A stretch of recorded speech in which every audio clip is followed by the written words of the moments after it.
We thank you for the Launchpad Group. We thank you for our sponsors, the New Vision and the Vision Group.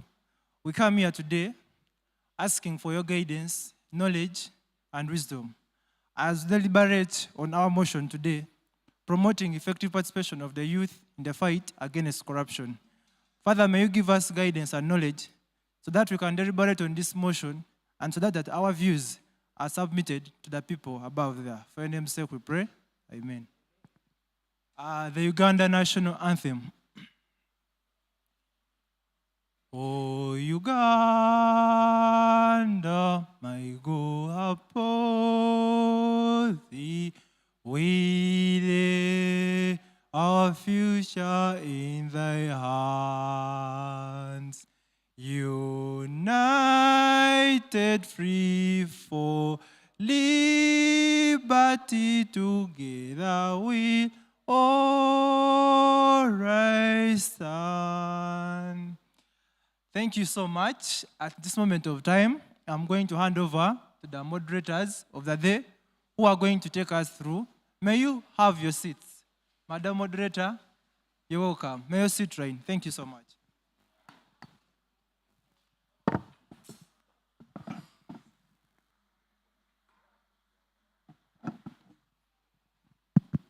It's not on?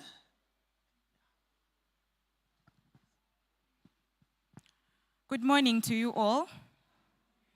So pleased to see you all here today, considering the fact that the weather is not so good. I am your moderator for the Launchpad debate today. My name is Waria Patience Bahati. It's going to be quite an interesting session today, and I urge all of you, I would really appreciate a lot of submissions today. So as we proceed with this, we'll have the precursor of the Launchpad debate, as the theme of the Launchpad debate. Yeah, the theme for today, we are looking at promoting youth participation in the fight against corruption. That's somebody said that in the fight we have to see dead bodies. So, when you talk about fighting in Africa, we remove the what?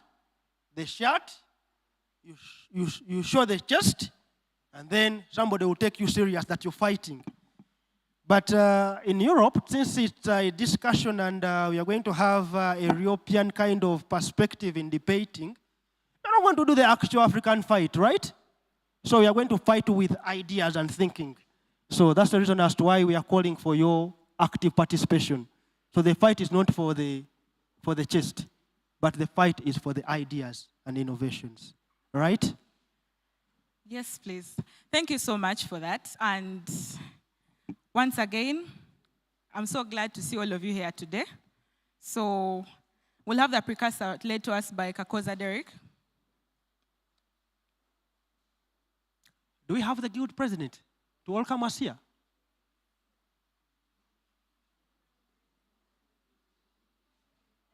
Hello? Is the guild? Do we have the guild or anybody from the guild? Mr. Miro, welcome you.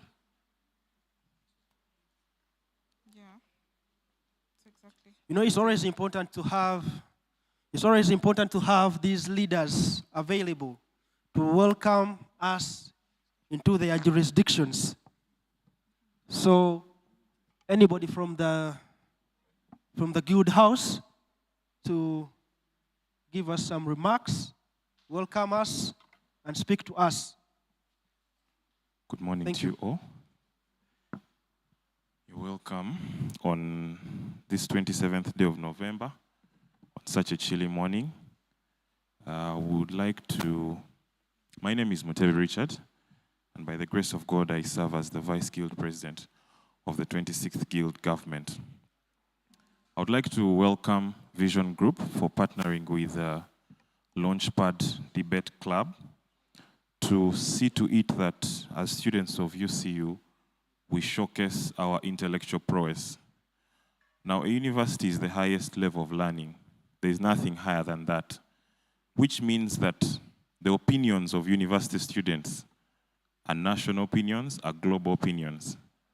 And so when the Vision Group approached us as the guild and requested that to have a debate, As one who is in charge of clubs and associations, I pushed it towards the Launchpad debate because I've been seeing them very vibrant and discussing matters of national importance. And so I urge you all, those of you who are going to debate and table ideas here, to table ideas as people who are at university, which is the highest level of learning. We encourage you to speak from a position of facts and research and experience. I also want to thank the Launchpad Debate Club for nurturing the spirit of debate. Respectful debates. It's a bit sometimes hostile when the Launchpad members are deliberating on matters, but as soon as you finish, you see people shaking hands and leaving as friends. And so this is an opportunity to show the world or Uganda at large that here at UC, we're not just all about the Bible, but we also have opinions on matters as important as what? As corruption. I thank you all and I wish you a fruitful deliberation. Yes, thank you so much. He says he's wishing us a fruitful deliberation. So I think now that gives us comfort, right? Because we've kindly pick a microphone. I want to, to speak to you. I want to speak to you. I want to speak to you. I want to speak to her. So that gives us a pace that we can set this kind of conversation, right?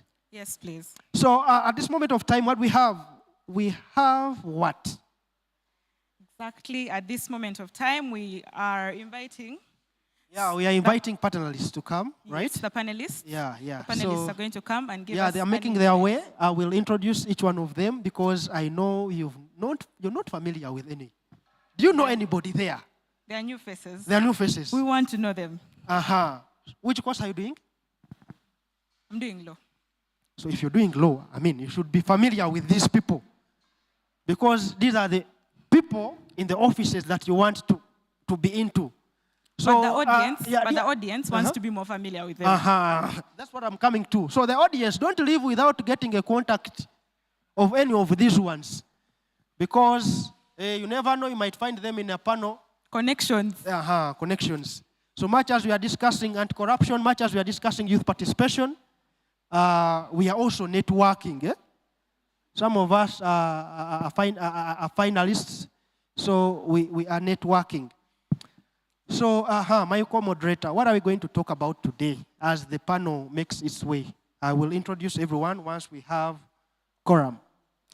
Once again, the theme today is promoting effective participation of the youth in the fight against corruption. This August House, you are the youth of today and tomorrow. So I would really encourage a lot of participation, we want to interact with you. The panelists are going to come, introduce themselves, give us insights, but it all goes back to us. So. Yeah, so it all goes back to us. So, I would need support to have this off the stage. I'll take this seat, and then she will be in the audience speaking to you, picking your input as we speak here. So allow me take my seat and then have a conversation. Ladies and gentlemen, welcome to this segment. We are live, I believe we are live on Bukede TV, TV Yomuntu wa bulijjo. So we are going to talk issues anti-corruption. Once again, my name is Alvin Mutebi and I'm going to be your moderator. So I see familiar faces, so don't be scared of me. I'm not going to be so grilling. But nevertheless, if they do come, of course, we'll have a serious conversation. Yeah. On my immediate left, I'm having a gentleman from the ministry, from the Inspectorate of Government. So he will introduce himself, and then he passes on the microphone to another person. Good morning, everyone. I'm Mwebesa Peter. I'm representing the Inspectorate of Government. I'm a manager at the Inspectorate of Government. I head the research unit at the Inspectorate of Government. We all know what the Inspectorate of Government does. I will not go into detail now since I've just been told to introduce myself.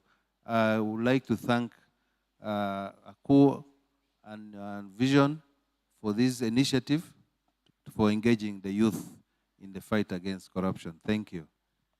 Yes, thank you so much, Mr. Mwebesa. Yes, Doctor? Yeah, good morning.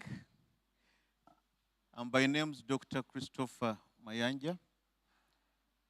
I work with the Public Procurement and Disposal of Public Assets Authority, PPDA, and I'm the Director of Strategy and Planning.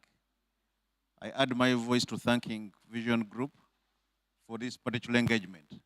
Thank you very much. Yes, lady, Christine? Thank you, Alvin. My name is Christine Birinchiro, and good morning to you all. I'm glad to be here. I work as a project manager, Anti-Corruption Coalition of Uganda, and perhaps I must mention I am proud and glad to be here once again. I left UCU 17 years ago. The microphone is not microphoning, so I would ask Doctor to pass on one which is microphoning well, so that these guys get to know. Actually, she's your Ogi. She was here. So I think that deserves a round of applause. You're seeing, you know.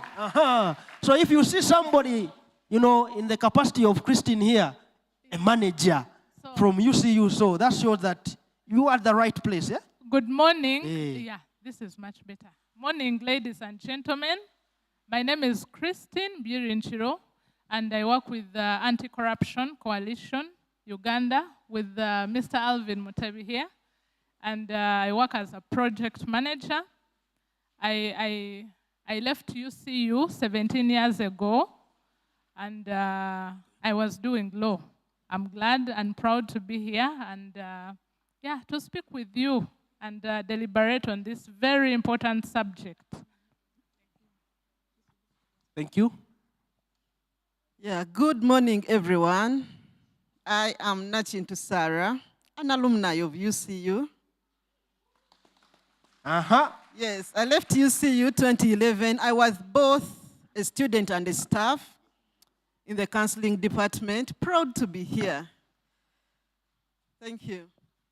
Yes, so thank you so much for introducing yourselves. I think I should start with Mr. Mwebesa here. You know, Mr. Mwebesa, every now and then the inspectorate has been talking about citizens owning the war against corruption. And I remember the IGG herself, you know, calling upon citizens to own the war against corruption.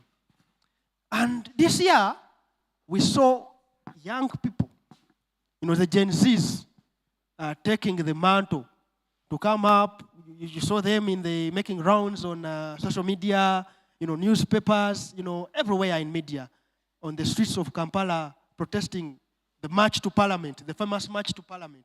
Some of us call it the infamous march to Parliament, but me, I would say it is the famous march to Parliament because, I mean, that's the reason as to why we are having a conversation here. So kindly, take it on. What did that mean in your perspective? Thank you. You know, what the youth did, the IGG was very happy with it because they took her word. The people out there, IGG, when she came to office, she changed the strategy and said she wants to take the war to the people so that they get involved in fighting corruption. Now, how do the people get involved in fighting corruption? You know, when the IGG came in office, people were reserved. The community was not coming out to express themselves. So IGG says, no, let the public participate. Because IGG as an institution, IG as an institution, we are not all over the country. So we are thin on the ground. So the war cannot be fought by IGG only. So that's why she came and involved the population.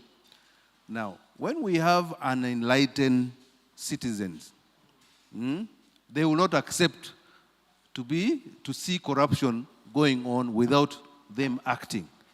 So what the youth did, it is very commendable for them to come out and ensure their voices are heard. And you remember that time when the IG was calling upon the public to participate actively. You remember what happened at the airport? It was because of the public, social media. And you know now the use of social media is very important in the fight against corruption. You also recall what happened with the Kampala, the roads, the potholes in Kampala Road, in the city. It was also because of the public coming out boldly. So the citizens, the youth at school and also out of school, we have been encouraging them to make sure they don't keep quiet. Let them come out. And you know, the youth of these days, they make 70% of the population. But Mr. Mwebesa, there's a young person here who is following us actually on X. And he's saying that how come that young people got arrested? Because, I mean, if you're calling people to own the war, they came up and showed that they're owning the war, but eventually, or unfortunately, they got arrested. So in one way or the other, they got discouraged in fighting with you. So what do you have to say to somebody like Mr. Wesonga, who is following us on online? You know, when there is a war, there is a commander. There is always a commander. Now, the commander is the one supposed to take some of those actions, what the youth were doing. So now, like a person like IGG, or the deputy IGG, or the police, or the Shaku, the youth should have come to the Inspectorate of Government, brought in all their issues. The IGG then would have gone to Parliament, and because IGG goes to Parliament twice a year to tell Parliament the status of corruption in the country and what we think should be done. So in the interest of time, I think the youth should be encouraged to use the right means. We know demonstrating is also a right. It's also a right. It's also to show that you have issues which are not going on well. But the institutions which have been put in place, for example, the IG, the police, we have the mandate to do the investigations of these agencies in government so that they can come back to line. So we propose that the youth should follow and bring all issues to the Inspectorate of Government. Yes, thank you so much. Young people, you should follow the right procedures according to him and bring all issues to the Inspectorate of Government. However, there's somebody who is also saying that your offices are very challenging to access, but that you will respond to it a bit later. Let's bring in a doctor from the Public Procurement and Disposal of Public Assets Authority, PPDA. Doctor, oftentimes we've seen you as a regulator trying to bring on board young people in conversations of contract monitoring, you know, reporting mismanagement of contracts, and other elements like that. But beyond contract monitoring, doctor, how do young people participate in the fight against corruption and also mainstreaming procurement at your end, doctor? Yeah, thank you very much, Alvin. I'll respond to that from an angle of promoting collaborations. We, the anti-corruption agencies, are actually promoting partnerships and collaboration to work together, especially in the aspects of accountability and then anti-corruption.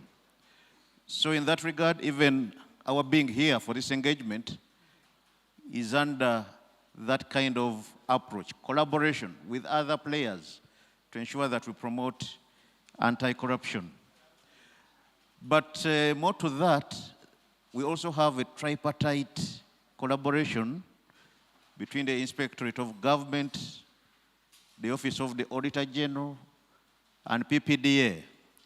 And under that collaboration, here we agreed to undertake collaborative audits and investigations, capacity building in the work that we do, but also, most importantly for this engagement, stakeholder engagement aspects.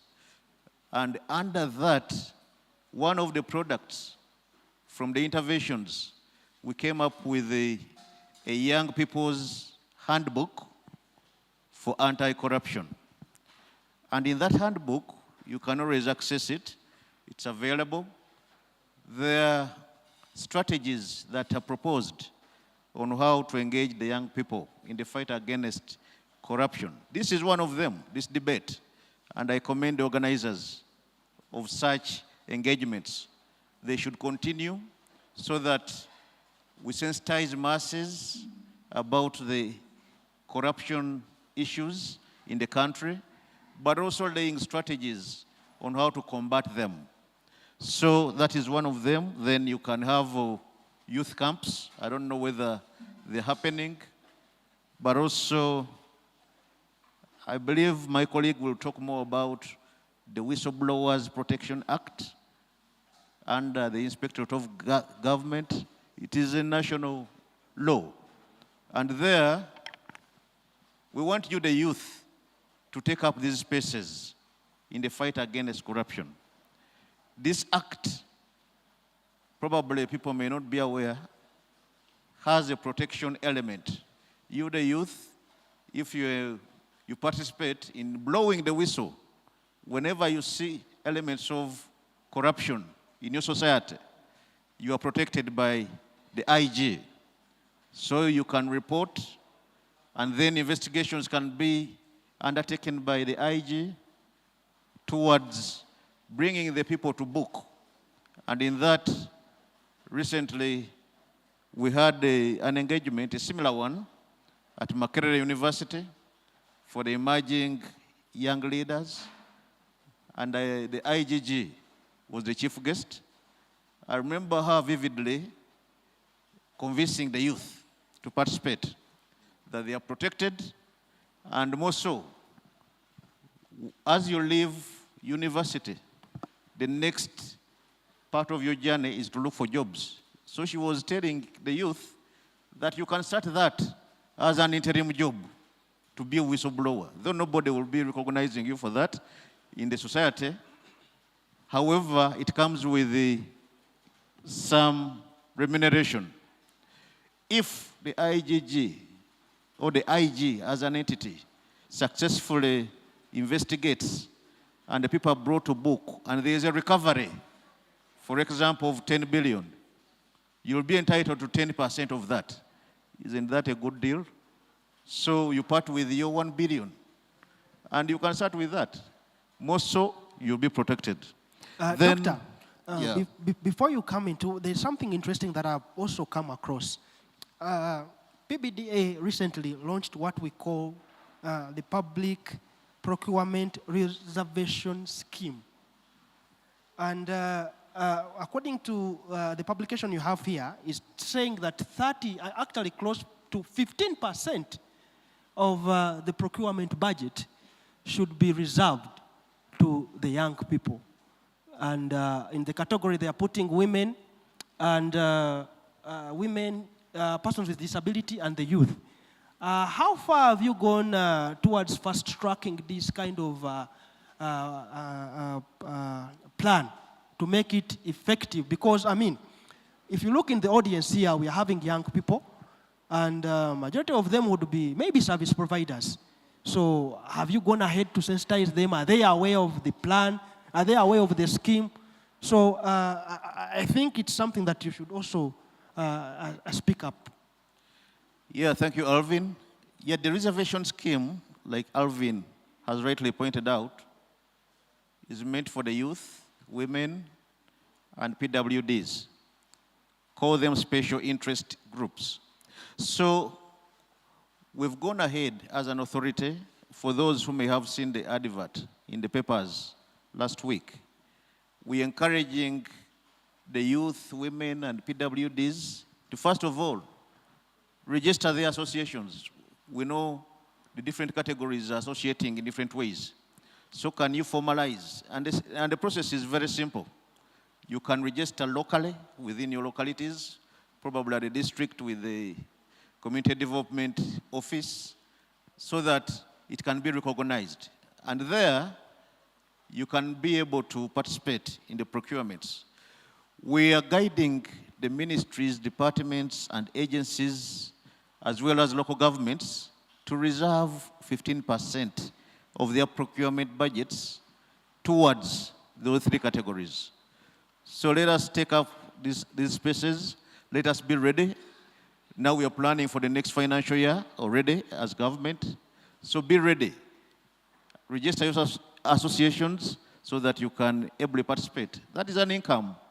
You can start with that as you think about looking for other jobs. Thank you so much, Doctor. Young people, you've heard from him. Make associations, register them, and yeah, you can even pick his contact and reach out to him, and he will guide you on how to go about it. Now, I bring in the side of people who are not duty bearers, but they have tremendous contributions in the war against corruption. And in most cases, by the way, we are mistaken to be government entities. So the Anti-Corruption Coalition of Uganda, ACU, we have young people here.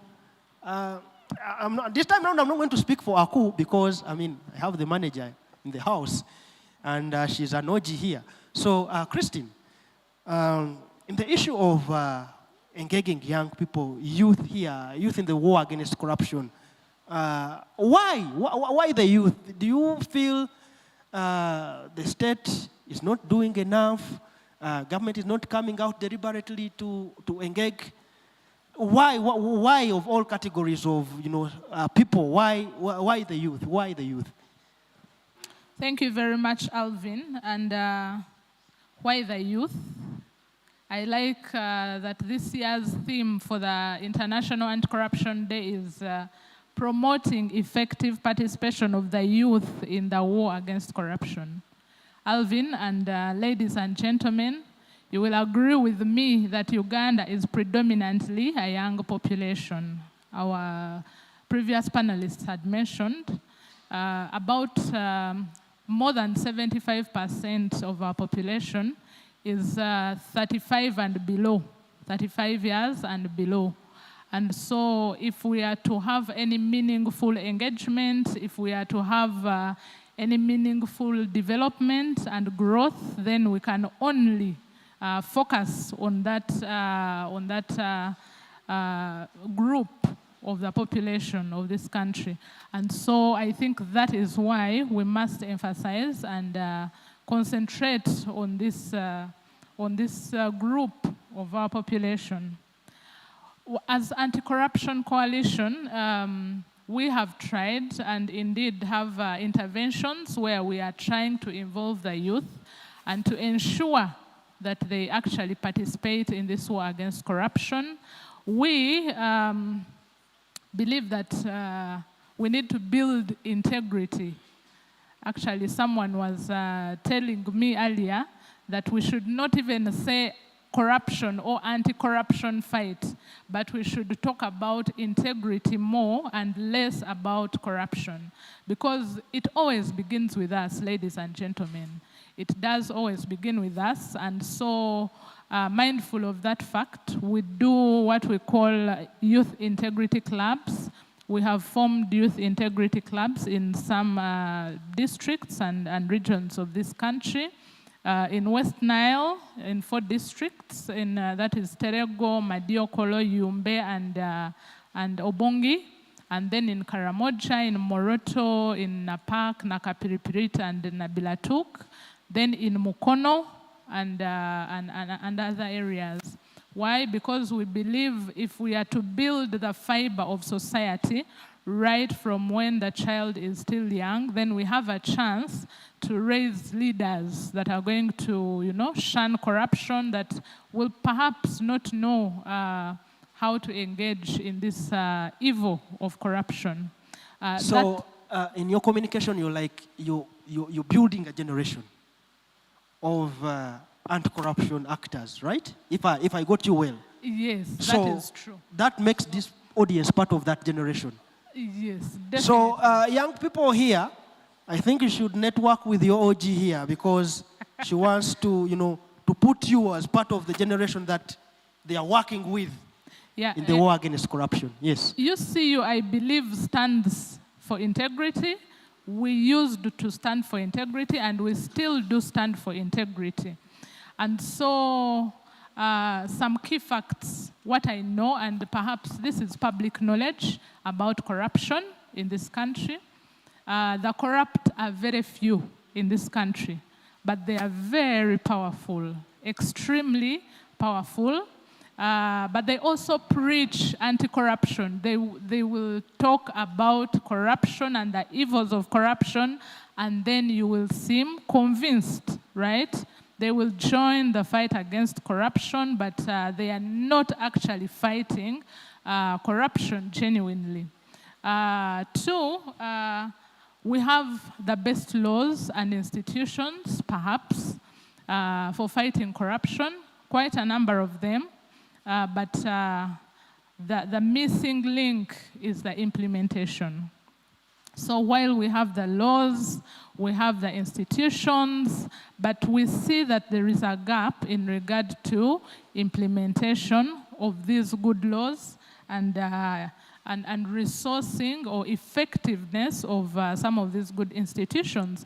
And of course, we have quite a number of examples, without prejudice.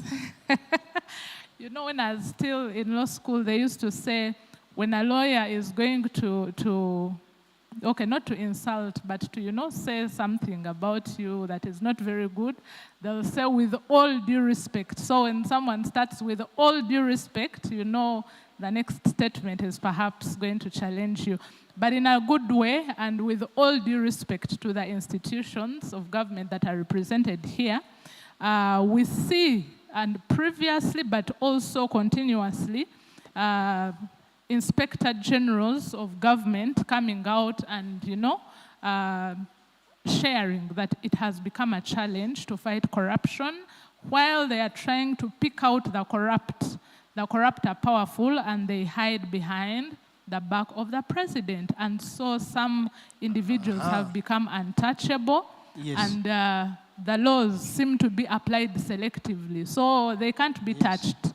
And so that is one of the challenges that we have as a country as we try to implement these laws and institutions and policies. But also... yes. As you conclude? Yes. I want to bring in... okay, so now speaking to the youth, while we have quite a number of avenues provided for in the laws, of course, to come out and express ourselves under dissatisfaction against corruption, again in reference to the protest. Protests are lawful, right?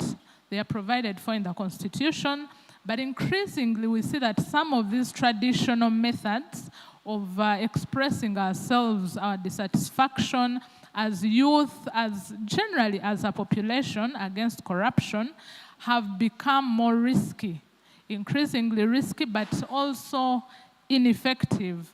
And so I would encourage the youth to leverage the power of technology. You have, social media. You have the power to actually engage in this fight against corruption. The fight against corruption cannot be won by a single individual. You cannot engage in this fight alone, but you need to make sure you amass support from the population, not just a few people.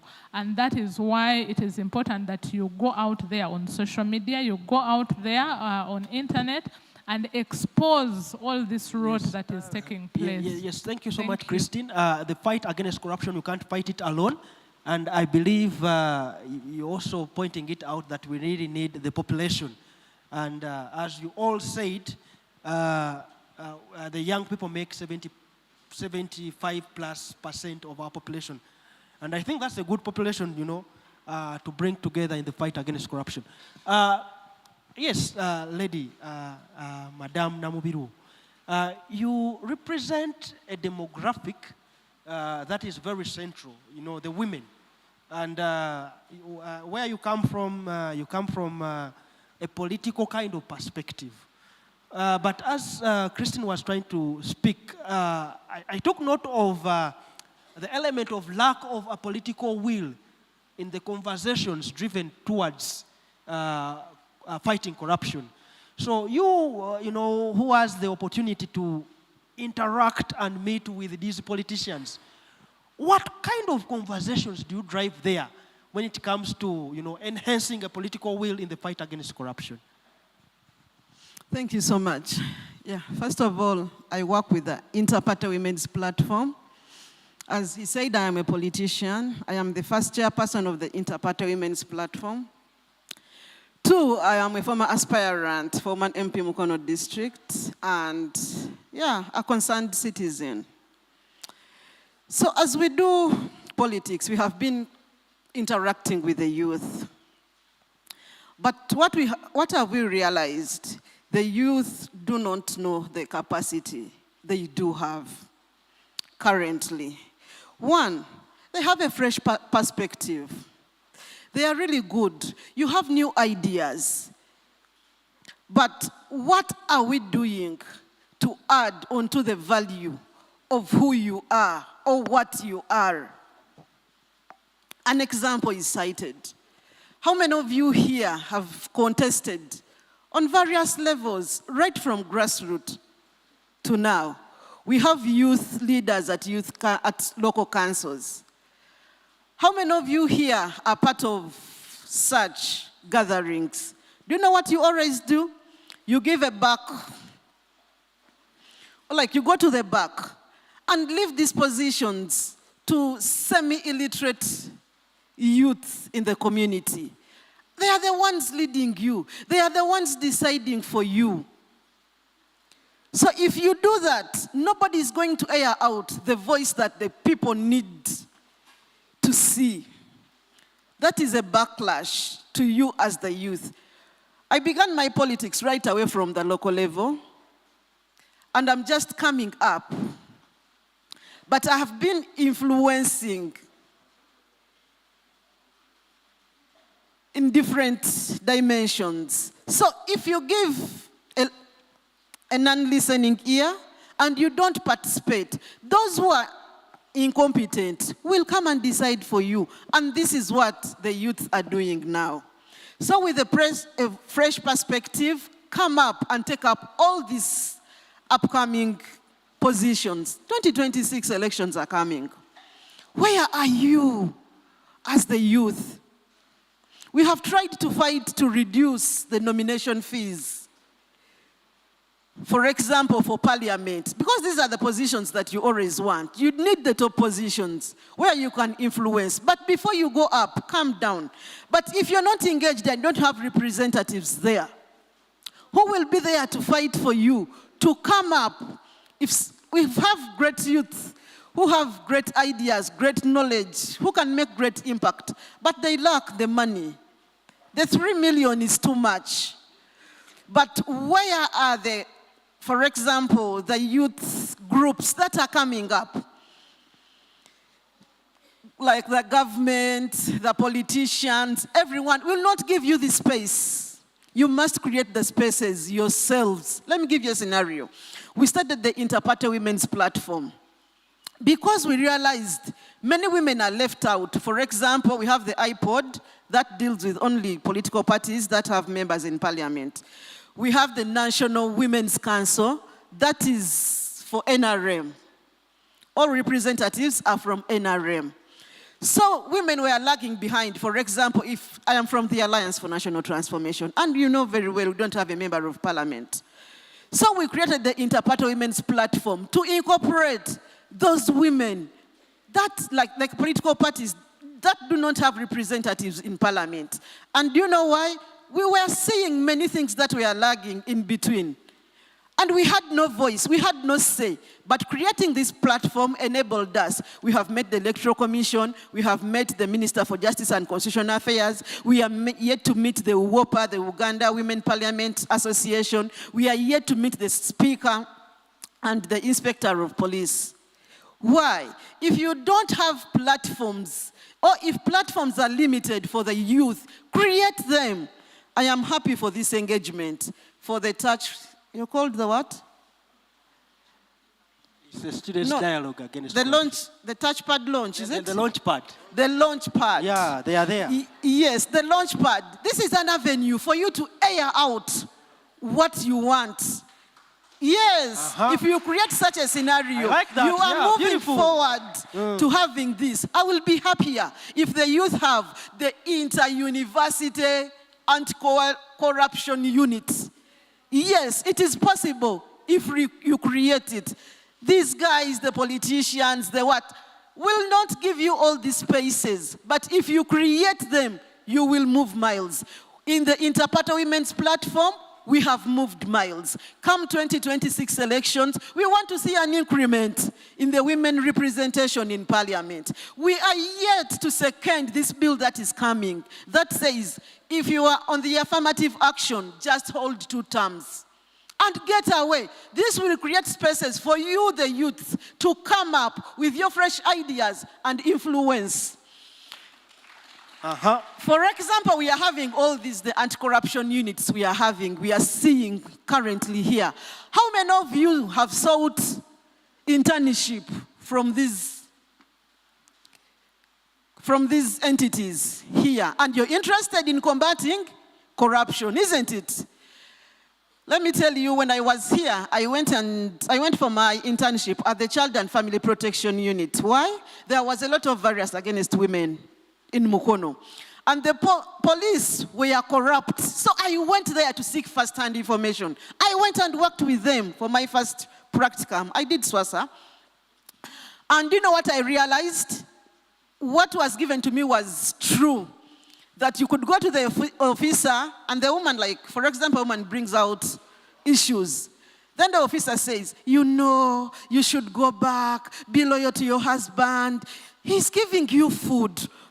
So the vicious circle keeps on. The one for violence keeps on.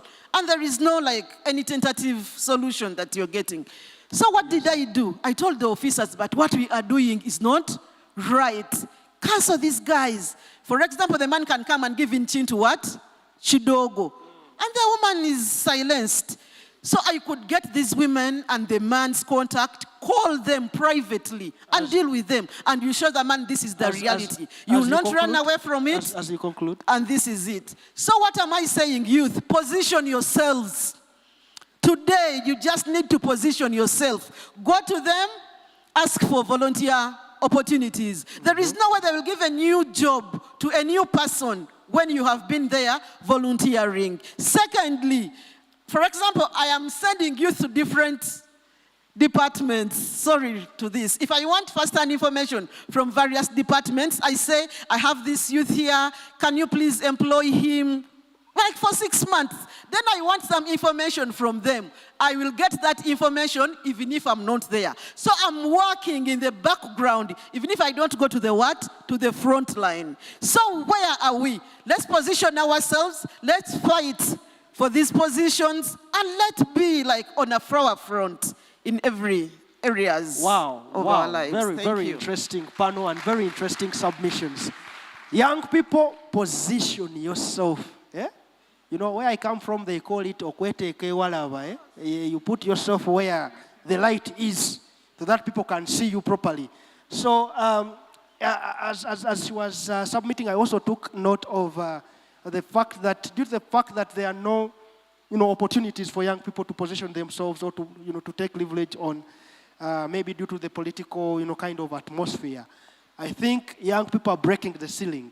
The march to parliament was something that could show that much as the political will is not giving us an avenue, but let us break the ceiling and they will come for us for a conversation. And that's the reason as to why we are here.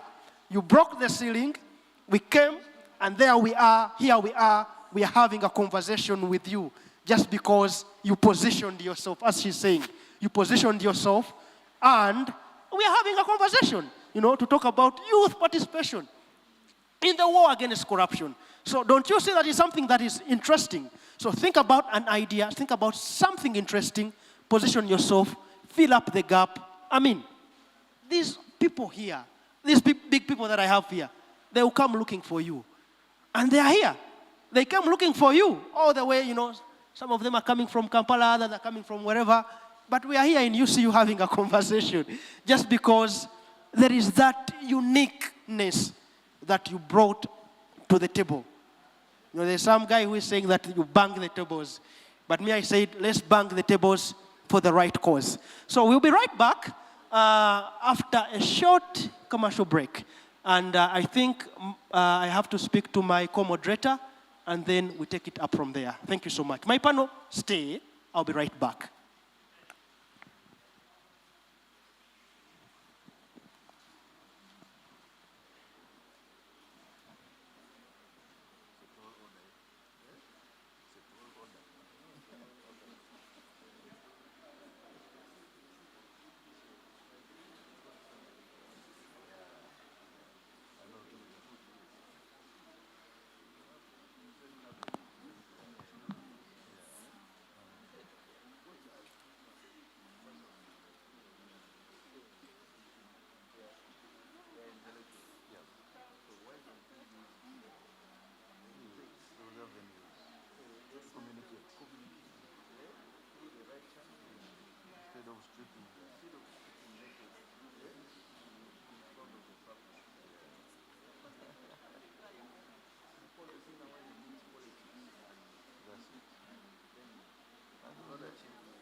Somebody said, with due respect, just know that they are firing you.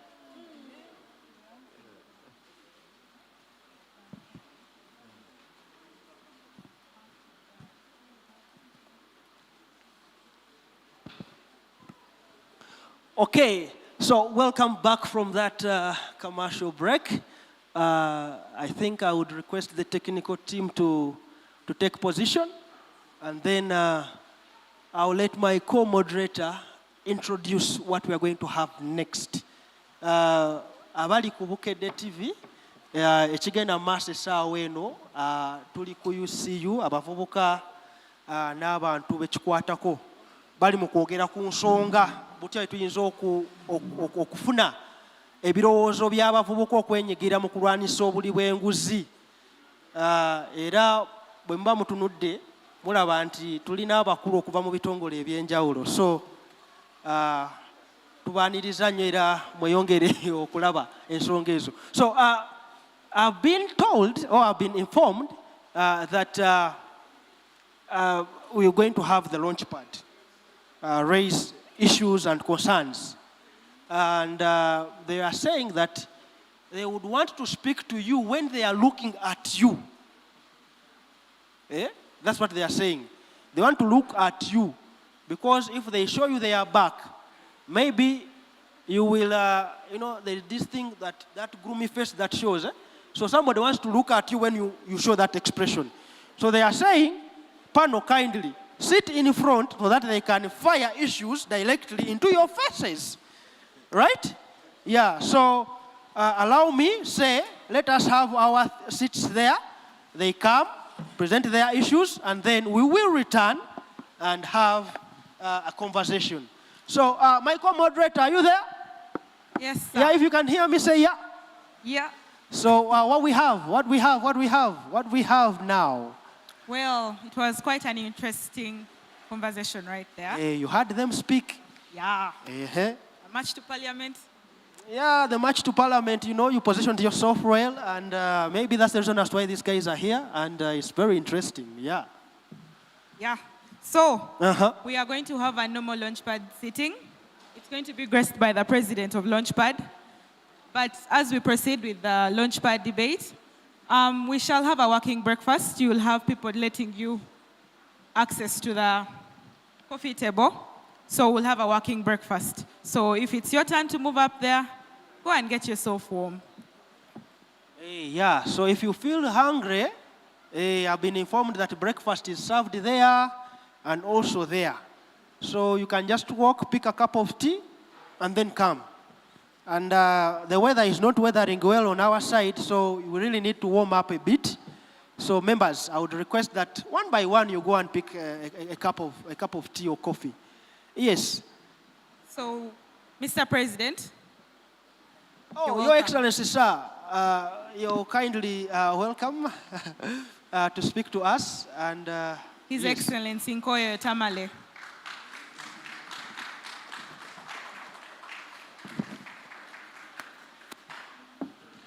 You can take mine.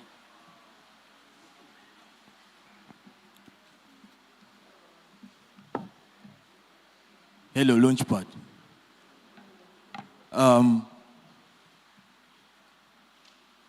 Our dear distinguished guests from various organizations that are taking an effort in the fight against corruption. We are very glad to have you this morning. I am Tamale Nkoyoyo, the president of the Launchpad Debate Club, Uganda Christian University.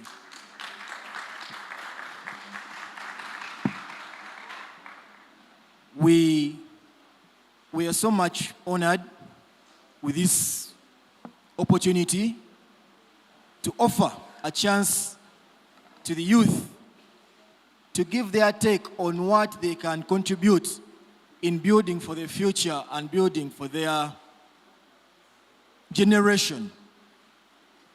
I am tasked with giving the rules that are going to guide this house as we delve into the student-centered submissions as regards to the motion before us.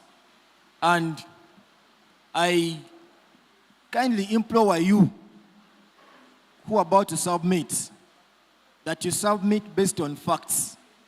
As you are aware, Launchpad holds strict adherence to factual-based submissions. So it will be a very big shame for you to be pointing to a point of order or information arising from your submission as regards to the facts. But that's going to be very important, and today we are waiving off our rules as regards to dress code, given the fact of the matter that we are going to discuss. This is a matter that touches the lady roasting maize, who are our mothers, ladies who are cleaning in the hotels, who are our mothers, and so we don't want to limit a chance to only those who are putting on suits, but a chance to everyone, even the person came putting on jerseys. You're going to submit Launchpad today. Yes, but being the president that I am for Launchpad debate, I will not take an endeavor in the fight for a chance to submit from Madam Moderator, but I'll give my take to the motion before us for this opportunity, due to the matter of time. One time in class, I submitted that corruption is only good to those who are beneficiaries of it. And you can only feel the pain if you're not a beneficiary. And many of us are not beneficiaries of this evil. And so we must fight it. The 4 years we spend here, the 5 years, the 3 years that we spend here, and for you to get an opportunity to be employed, you need to first have an effort of paying the District Service Commission for you to get a job. Yes, for you to get a job, you need to first pay the public, the PS, whoever it is that is charged with the task of giving you the placement in whatever organization that you're looking for a job. People are no longer considered on merit for these opportunities. And it is a task for us, the youth, to make mention of these things. The panelists that have just submitted here have hinted about 2026 that we are entering in, that we believe has already started. The debt that we are carrying today and the supplementary budgets that you hear Parliament pass each and every after and then, those are loans that we get from foreign agents. But the people who are misusing these loans that we have are not to live more than 20 years. And you, who are part of this audience, you're the ones to live for the 40 years. You're the ones who are supposed to pay these debts. So we are tasking you as we enter into 2026, don't fall for a politician, because that's where it is all starting from. Don't fall for a politician who's going to come with handouts. Many of your parliamentarians, your leaders have not been coming back to you for you to feel their presence. And now they are coming back with handouts. If you accept those handouts and lose out on the proper choices, those people, after electing them, are going to go back and recover their money. But how do they recover their money? They recover their money by substandard works, the hospitals. They will construct them where they're supposed to contribute 30 bags of cement, they will put 20. And so the building will collapse after 2 years of its construction. The roads will not be to the standard because they will have to pay for some for their own benefit. So, be very keen. The moment a leader comes offering you handouts, salt, those are small things they give these people, and they vote for them.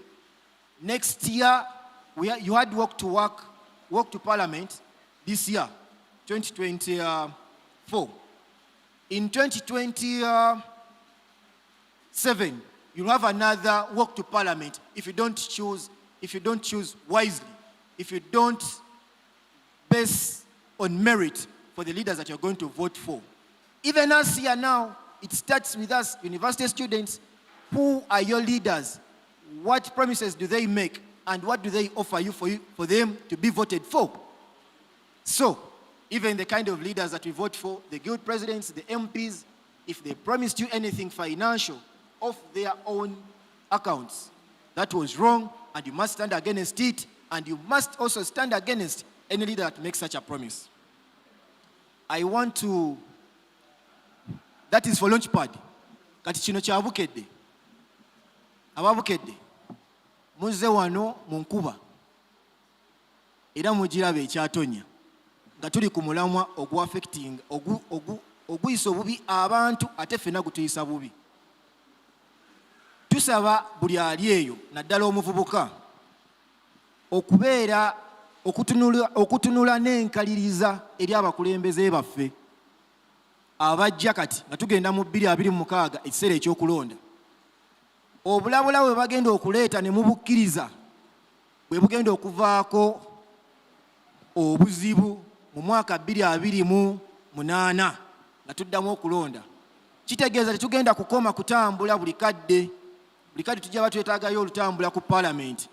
Naye kitandika naawe omukulembeze gw'olonda alina okuba nga wasimba nga takuwadde kalabo okumulonda naye ng'omulonze okusinziira ku bw'alina.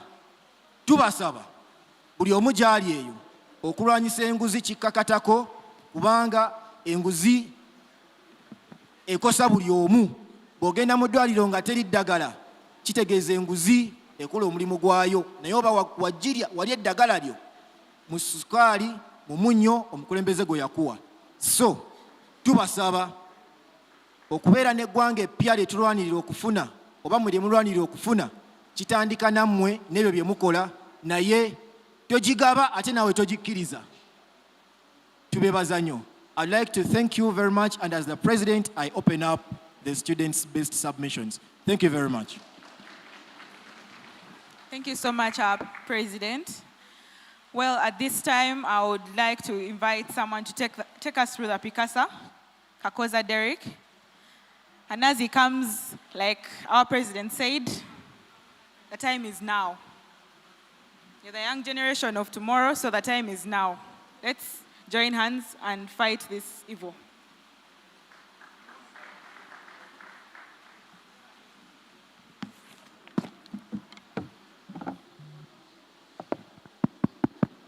Much obliged, Madam Moderator.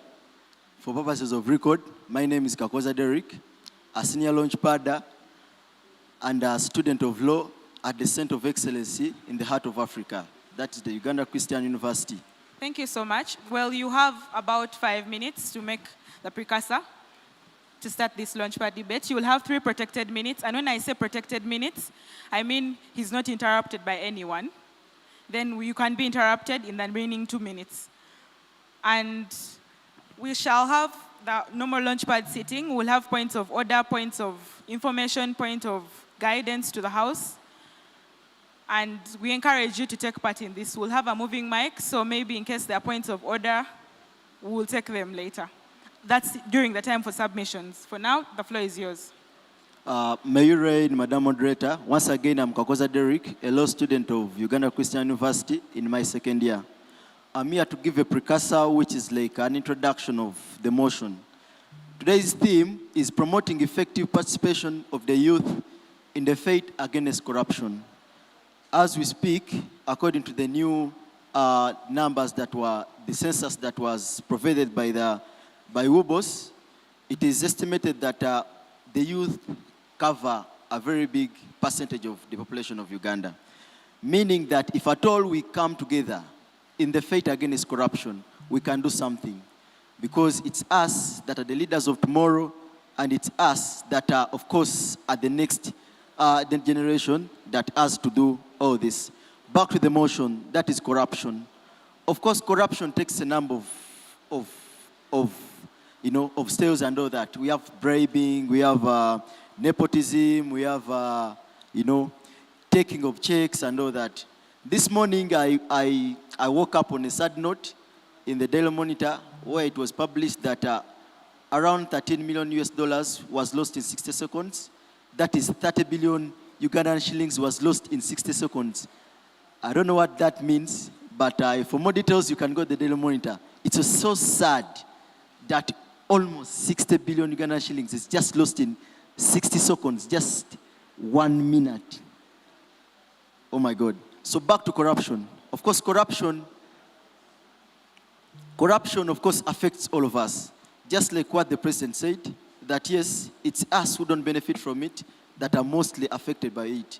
So if at all you are benefiting from it, there's no way maybe you can be affected by this. But then, as a law student, I urge you, and we always argue that we have a number of laws that can help us eradicate corruption.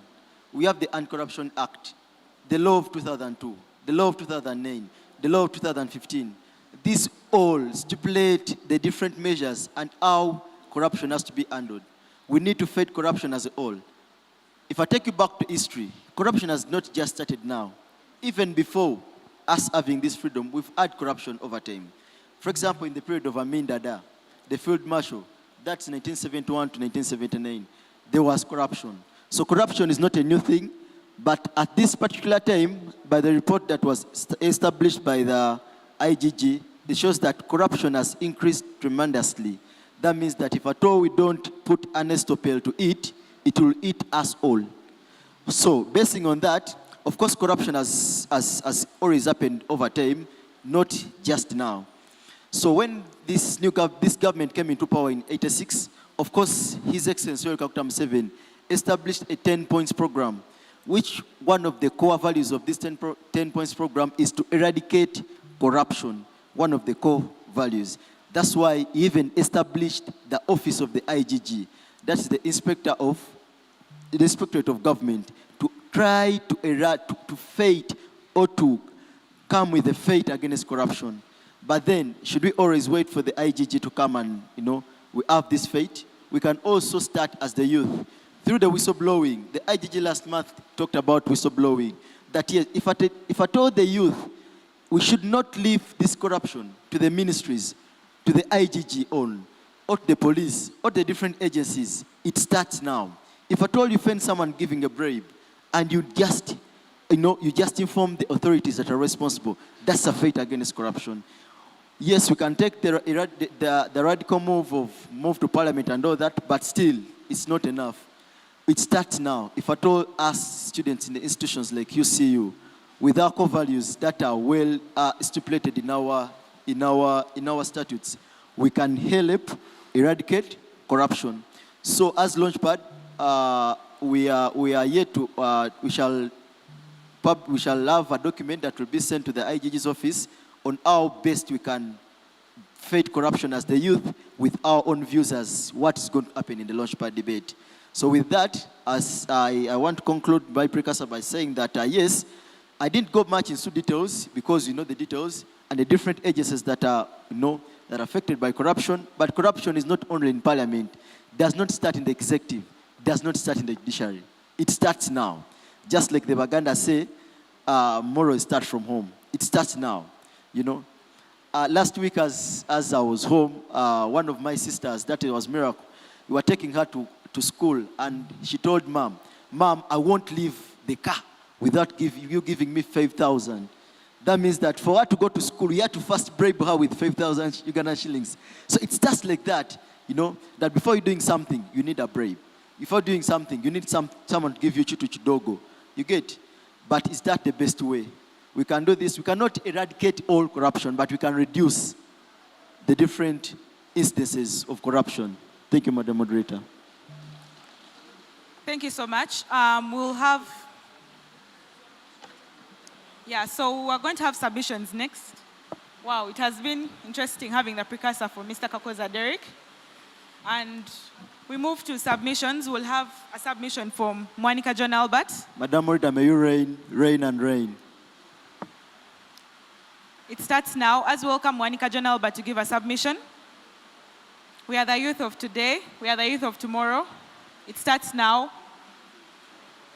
What can we do? As you know, before standing before this Honorable August House, you have to come from a factual basis. You have to come from a point of, I know what I'm talking about. So I welcome Monica John Albert to give a submission. And you have strictly 3 minutes. We're not doing so well, so you have to strictly 3 minutes. So make your submission in 2 minutes, which is uninterrupted. The other 1 minute is going to be interrupted by the audience or who has a point of order. And please proceed. Thank you so much, Madam Moderator. May your seat reign. Madam Moderator, my name is Monica John Albert, a second-year law student, a senior launchpadder, and I'm proud to be part of this debate. Madam Moderator, let me move on to the motion of the day. Promoting effective participation of the youth in the fight against corruption. What is my take on this? First of all, corruption is not just a moral issue. It is an economic one. We as the youth, it is time to stop lining the pockets of the corrupt and start investing in the people. We need a revolution of integrity, a revolution of accountability. Let's take back our country from the corrupt and build a better future for all. Corruption, first of all, is a betrayal of public trust. It is time to take back the power to the people. I'm very happy that the office of the IGG, the Anti-Corruption Commission, and all these partners have come up with such a good initiative. But we need implementations most.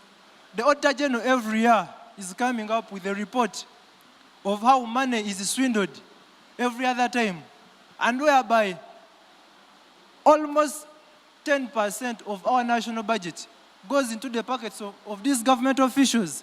This money is being swindled. they make a budget. These days, these corrupt officials are very wise. The money that they are going to swindle, they put it in the budget so that you go and approve it. There is no way you will start claiming that this money has been taken. So we need to start fighting corruption from the ground ourselves. Because when someone wants to do for you something, these days the first question someone will ask you, how am I benefiting? Are you going to give me something? So as we look at the top officials, we should also try to eliminate corruption from amongst ourselves. Because it would not make sense that for you to do for me something, I have to give you something in return. This doesn't make sense at all. First look at the service. How am I going to deliver this?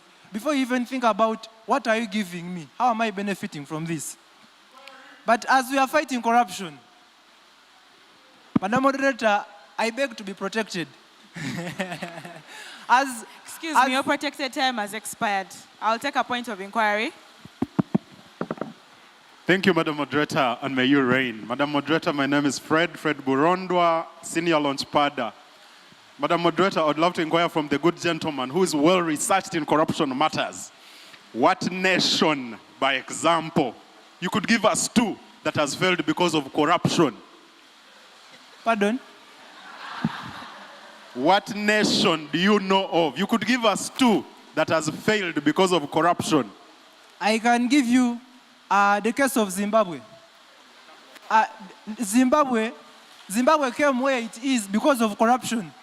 They had an inflation that even went up 300%, whereby for you to get something, you had to carry a big sum because this money was being swindled every other day. The case of Liberia, before President George Weah came in, people were just swindling money, taking it this and that way. So the biggest cancer we have in this government is corruption. And if the head of state is not willing to fight corruption, then corruption is going to be the downfall of his government. One day we shall have the PS running out with the budget. Guys, we need to be serious on this matter. The president needs to fight these things because a matter of creating offices every day. Yes, we appreciate is creating more initiatives and state house and corruption unit, but how effective are they? Do they have the powers to fight Point this? of inquiry taken. The big fish. Point because of inquiry remember, taken. the iron sheet Point saga. of inquiry Just taken. because The House is mine. Point of inquiry taken. Thank you so much, Madam Moderator. I'm much obliged, Madam Moderator. My name, I am Elomabon Abraham. Please I am be a law audible. student. My inquiry is to Mr. Albert. Mr. Albert, you seem to be well-researched and well-versed with corruption, but I'm failing to understand in normal circumstances what corruption is. Kindly define for me corruption for someone who is an ordinary mind here. Thank you so much, Mr. Abraham. Mr. Abraham, I will define for you corruption. That the person who was supposed to give us the precursor had to do this. Corruption, in the simple terms, in a layman's language, that's how I'm going to explain it. Corruption goes beyond even, how can I say it? Please say it. Yes, I won't say it. Corruption, it is, I can say, the illegal taking of money, swindling. Corruption entails swindling, embezzlement, soliciting funds for you to do for you something that you're already supposed to do.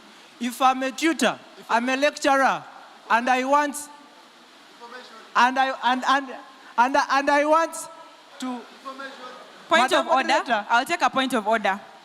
The point of order.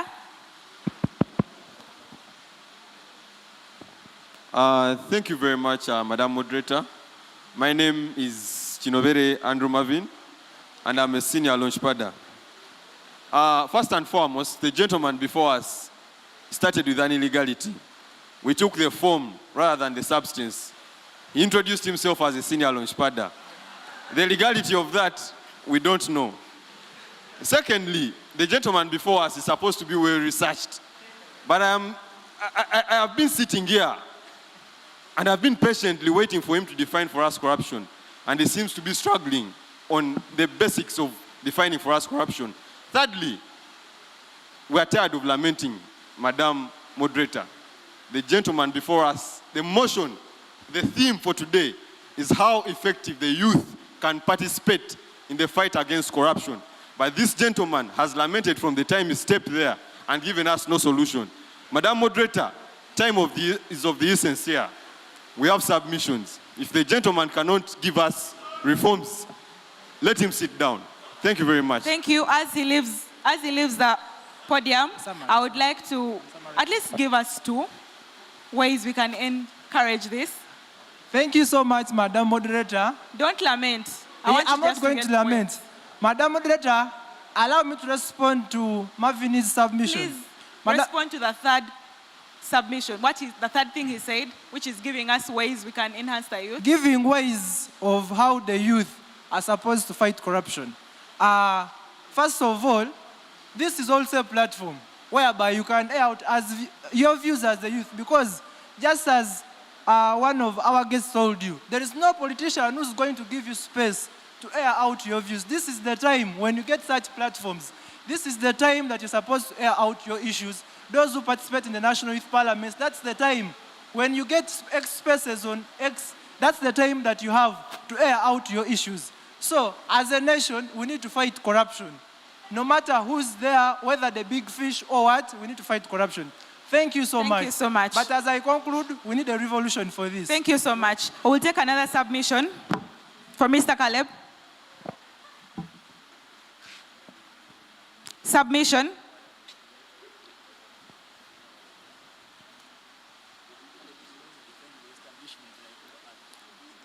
We have strictly 3 minutes. You have 2 protected minutes, 1 unprotected minute, and submit. May you sit train, Madam Moderator. For purposes of record, my name is Mujisha Caleb, and I'm also a law student in my 2nd year. The motion before us today is promoting effective participation of the youth in the fight against corruption. Our colleague, the person who was giving a precursor, gave us all the information we needed, so we shall be just running through how we can promote effectively as the youth and how we can fight this corruption.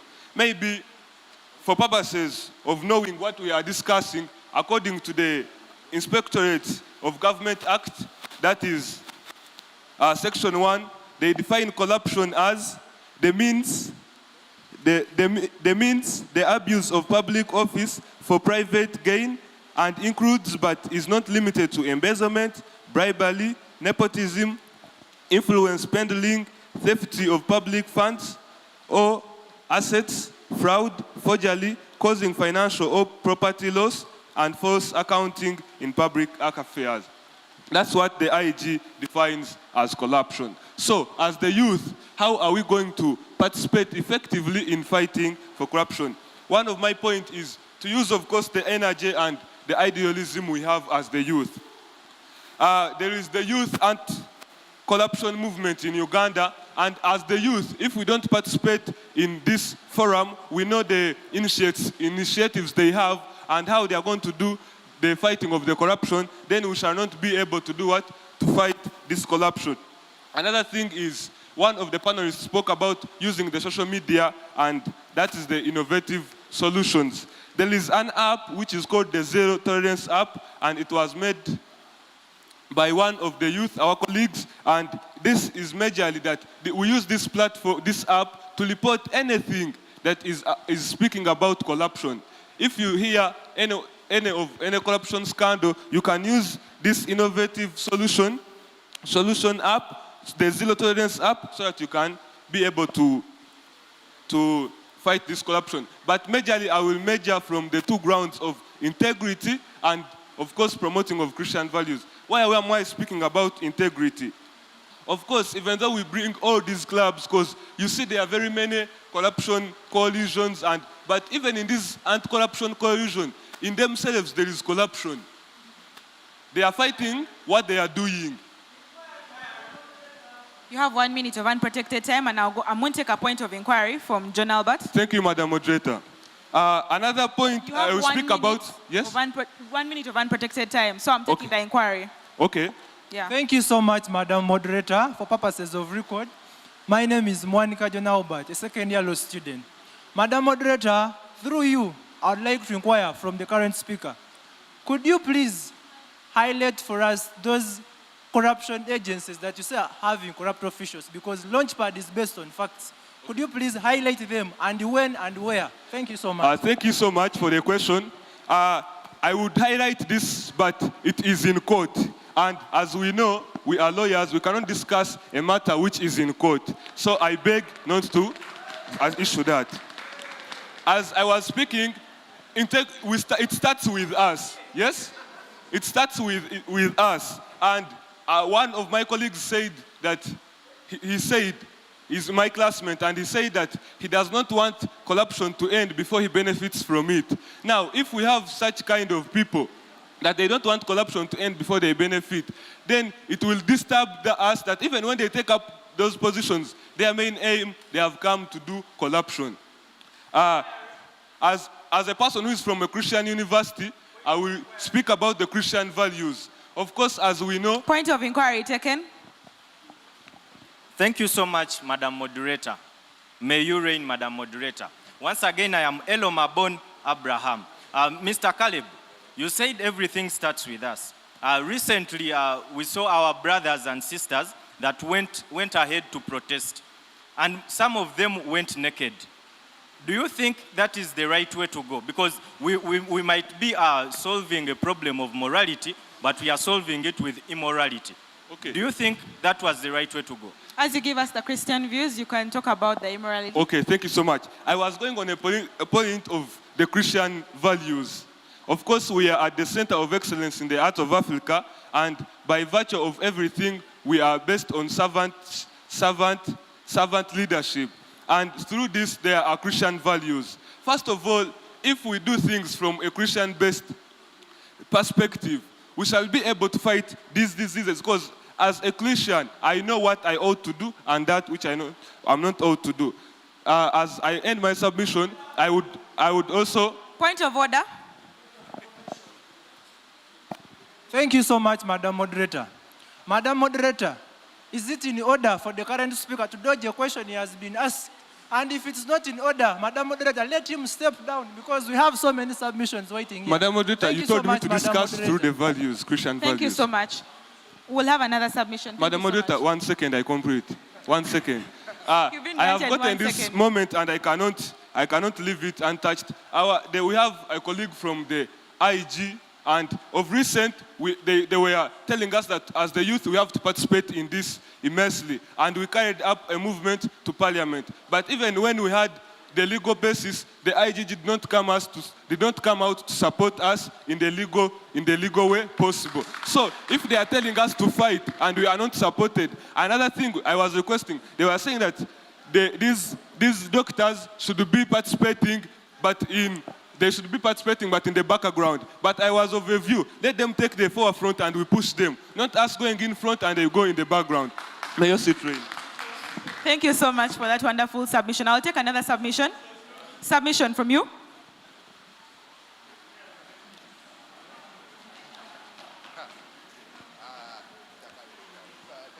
We're not doing so well. We're not doing so well with time, so you will have strictly 3 minutes, 2 minutes protected, 1 unprotected.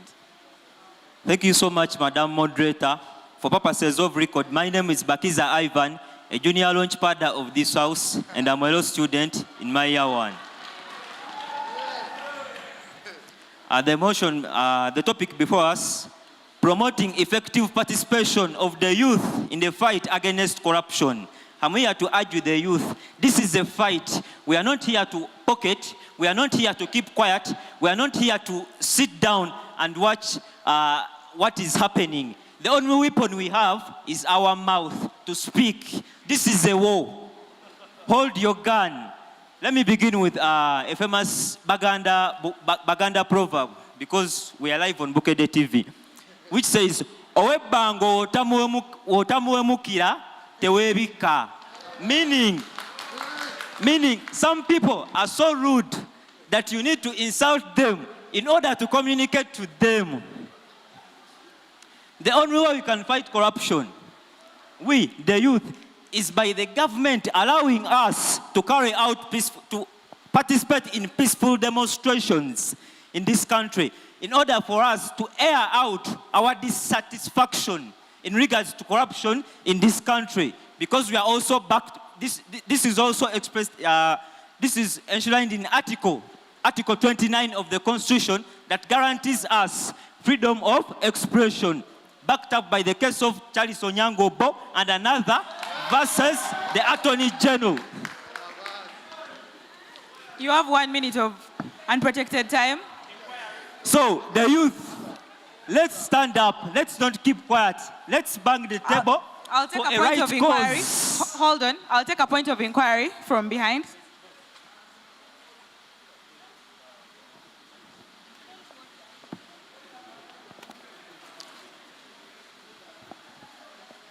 Thank you so much, Madam Moderator. May you reign. My name is Atare Bright, a student in year 1. I raise up on a point of inquiry. I'd like to inquire from the current speaker. You are telling us that the youth should participate in demonstrations. We have had the problem of corruption for the last about 30 years. I'm sure that's older than your age. We have seen people demonstrating. Our brothers told us how our fellow youth demonstrated when they were naked. And we have not seen any change, but rather we have seen the increase of corruption and suppression. According to you as a youth, give us better strategies. I'm inquiring from you. Tell us better strategies that we can actually employ to see that we have an end to corruption. Thank you so much. My brother, I have told you, I've begun with a Buganda proverb. Owebangu, wotamwemukira, tewebika. If you keep quiet and keep on coming here, talking about integrity, this and this, recently, our president of the Uganda Law Society mentioned something, used a vulgar thing, a vulgar word against the DPP. But people were concerned about his submission. You understand? So the only way our voices to be heard is for us to come out and bang the table. If it means to walk naked on the streets of Kampala, we shall walk naked. Excuse me, I want to inquire from you. I thought these peaceful protests are supposed to be more like a way of talking but without being violent. Then I thought we would have a bit of morality observed. So you can't walk naked and you expect to pass on a message naked.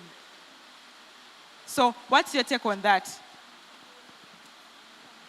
Even corruption is also an immoral act, if I may say.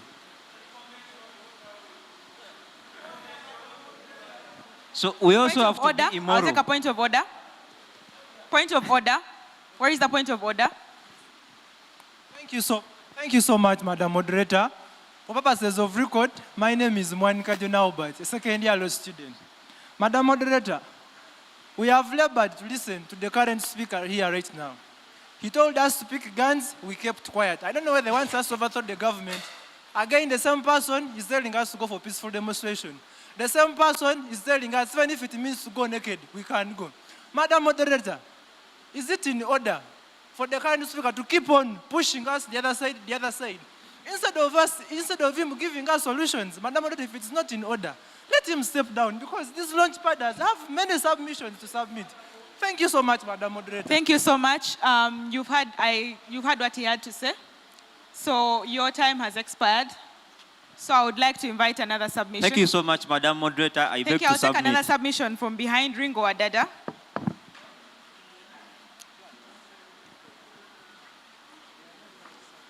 Mr. Ringo, you have strictly 3 minutes. We're not doing so well, so please make your way up front forward.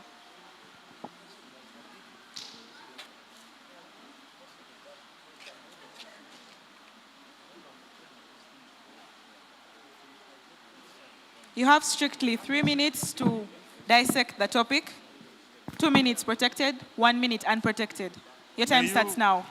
May you reign, Madam Moderator. This topic here, I believe they are lying to us. For purposes of record, I am Wadada Ringo, LLB2. The topic at hand, promoting effective participation of the youth in the fight of corruption. This topic here, I believe the youth have no power. Even if you go and protest out there, Then what? We saw them marching to parliament. Then what? Do the youth make policies? No. Who makes policies? The fountain of honor. The problem starts with the president himself. Here we had panelists telling us that we are supposed to participate in going into these funny things, these programs. I believe they're very useless. Because if the president himself can't fight corruption, this is just a wastage of our time.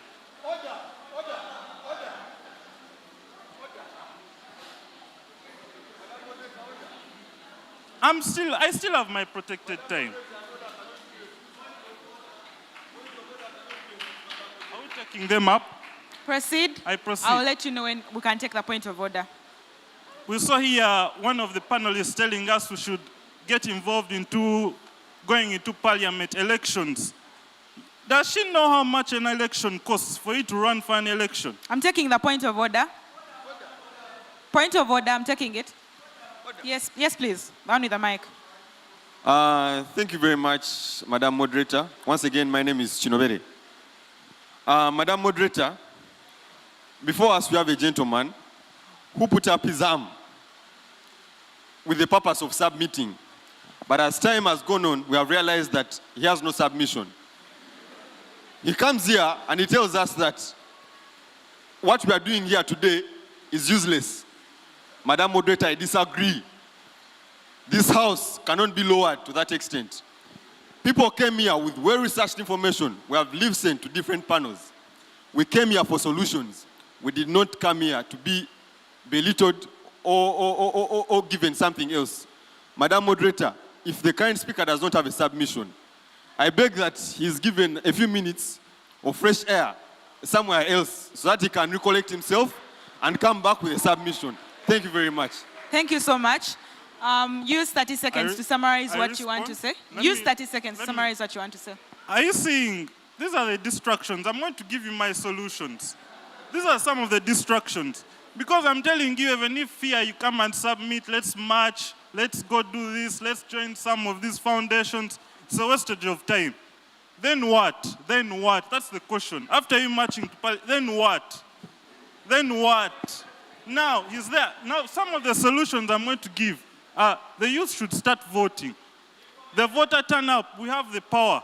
We are 70% of this population. If we rise up and vote a capable leader who is willing to fight for corruption, for example,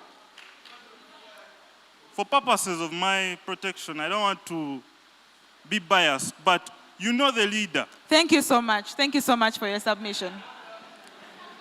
I would like to invite a submission. I would like to invite a submission from Harrison. Then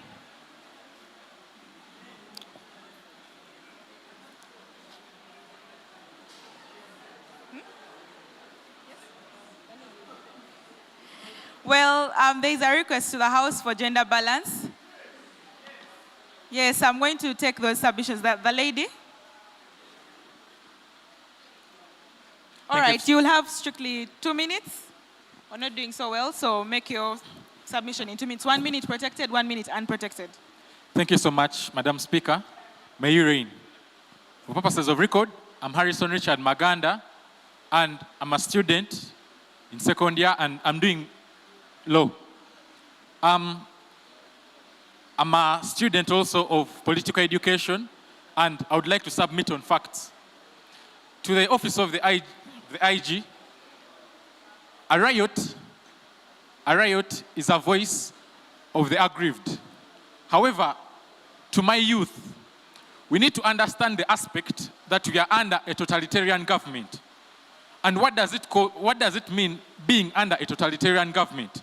Certain things or certain rights may not be granted. If you want to understand that, you can draw more close to political education. And my urge to the youth, yes, our fellow youth marched to parliament. However, have their submissions been met? We are looking at the involvement or the participation of the youth in the fight against corruption. We need help right from the government. We should not look at this country. The problem with the country, first of all, is The mere fact that they introduced multi-party democracy divided us. And dividing us, yes, I'm blue, I'm yellow, I'm red. So we are taking on matters on a multi-party aspect rather than as a country in a whole. You have 1 minute of unprotected time. If we sit down and involve ourselves, the IG made the submission. There is a video that was running all over the media when he said that we are the sufferers of corruption because he, in case she's sick, she will go to India for medication. Point of inquiry taken. She's driving. May your seat reign, Madam Moderator. Again, for purposes of record, I'm Mudisha Caleb. Madam Moderator, the precurrent speaker, I want to inquire through you to the precurrent speaker, is saying that the IEG submitted. And according to the information I have, the IEG is a statute. So I don't know if the IEG, which IEG submitted. Thank you so much. Okay, thank you so much. I'll get to be corrected. Thank you. I was making a submission that we need to look at, Betty, yes, she made the submission that she's driving an SUV. And yes, she's driving an SUV. She cannot fill the potholes on the roads of the country. However, what about that other individual who does not drive an SUV, but then fills these potholes? We are looking at involvement of participation of this against corruption. There is a Bible quotation that provides that. It provides that a feast, it is Ecclesiastes 10:19. A feast is made for laughter and wine makes life merry. But money is the answer for everything. We need to support the youth. We need to support the youth in their aspects against this. Because you cannot tell me that the minister in charge of the youth, I think even the word youth needs constitutional interpretation. Point of information. As time... Thank you so much, Madam Moderator. Once again, I am Elo Mabon Abraham. Madam Moderator, I would like to inform the current speaker. Are you aware of the duties of a citizen? You want us to request money from the government, whereby we have many problems to be solved by money. Are you aware that it is upon us to do such things, to be vigilant? You visit Article 17 of the Constitution, you will know the duties of a citizen. Thank you so much. You have strictly 30 seconds to... Thank you so much. My clarion call is, we need to involve the youth. First, Mr. Hassan Kasibante, the Deputy RDC of Mukono, in the earlier submission, stated that they've introduced technology to curb corruption. However, corruption is, the electronic government procurement is not enough. We need to sensitize people about patriotism. It is not all about coming to submit, yes, this is the Patriotic League of the Youth, yes, we have done this, yes, we've done this. We need to zero down right. We need education, we need sensitization, and we need to provide opportunities to the youth. Because I cannot, as a youth, I cannot go for a job where I believe my age is fit for that job, and I find it occupied by someone who's in the age of my grandfather. That cannot be, that will demoralize me as a youth. However, having a good cause, it will not end my submission. I would like to end with, the old broom knows all the corners, but the new broom sweeps better. Thank you very much, Madam Speaker. Thank you so much. I would take a submission from the lady.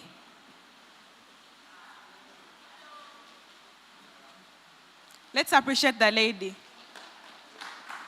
The Launchpad way.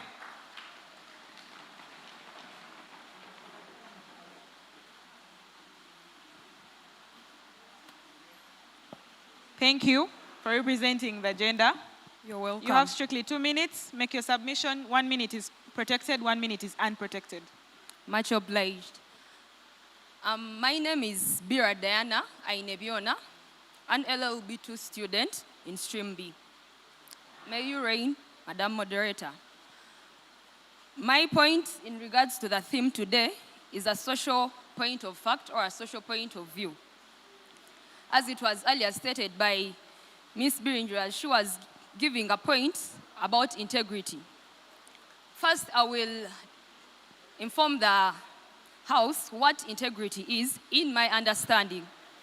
Integrity is a quality of being honest and being strong on moral principles. I will back it up with a second principle, which is being contented with what we have. And what is being contented? Being contented is being in a state of peaceful happiness. I'm going to base my argument on this point that a family is the smallest unit of administration, and therefore the leadership we exhibit in the societies is all derived from the families we have grown up from. What am I trying to say? With the theme presented before us today, I believe the solution to this begins with us. First, let us keep the integrity that we have gotten from our families. Let us not be distracted by what we call the earthly things. Let us be contented with what we have. You have 1 minute of unprotected time. Thank you. Let us be contented with what we have. When you're contented with what you have, then you're not going to be corrupt in one way or another. And in conclusion, the solution to the theme today is... Point of inquiry.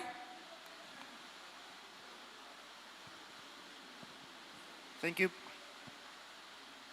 Thank you, Madam Moderator. My name is Katarka Osbat, and I'm Be audible. Madam, my name is Katarka Osbat, and I'm an LB2, being low. So I would like to inquire from the precarious speaker. It seems to be motivational. And I would like to inquire if, for example, you have your mom. I don't know if you have, but if I'm inquiring, if you have your mom and you've gone to the hospital, and the only way to get out of the queue when your mom is nearly dying is by corrupting the person who is ready to take you to the doctor. You're saying you can be satisfied with what you have. Yes, can you allow your mom to die when the fact that now I feel like if I'm getting into this line of corrupting someone to get me to the doctor is something corrupting, like morally corrupting. So I'm inquiring, can you get into that line of corrupting someone who can get you direct to the doctor so that your mom can be saved from dying? Thank you. Thank you so much. Thank you so much for your point, for your question, for your inquiry. But still, I will stick to my point that it all begins with you. It begins with the doctor himself. Their duties as medical workers is to save lives. Then why should I corrupt you to save the life of my mother? I take the question back to you. As I was concluding, the solution to this theme are majorly 2 points. Integrity, like Ms. Birinjiro talked about it. And lastly, being contented. Thank you so much. Thank you so much for your submission. I'll take a submission from another lady.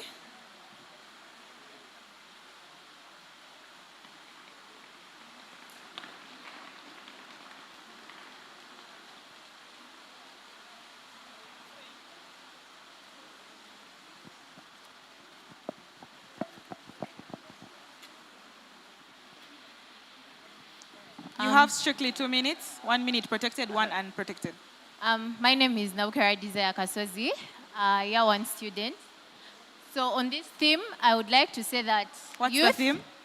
Yeah? What's the theme? Promoting effective participation of the youth in the fight against corruption. So youth are usually criticized as energetic and hyped up people. Ending or fighting corruption is a fight, but then there is more than speaking or outrageously acting. Hold your mic well so they can listen to what you're saying. Yeah. There is more than speaking or outrageously acting through immorality and protesting that can be done by the youth in this fight. You can be an activist as a youth. Activism can be done like how we remember Vanessa Nakate. She was an activist of climate, but then she did something, although it wasn't here. So as a youth, you can be an activist fighting against corruption. You can use your social platforms for this cause. You can apply your knowledge of the law. Some of us are doing law. So if you like apply your knowledge, tell people about the punishments of this offense. Like literally, they'll be scared and they'll be urged to stop being corrupt. Okay, something like that. So talk about legal replicas for corruption. Like if corruption takes place, there are people that benefit from it, but then there are people that lose to it. So instead of being corrupt, like there are other means. You can encourage people to work, to get money, instead of using like faster means as corruption, or literally like doing a lot of things instead of corruption. Yeah, that's my submission. Thank you so much. Before you leave, before the submission from Marvin, I'll take a point of inquiry. Okay, I'll take your point of inquiry, Elabon.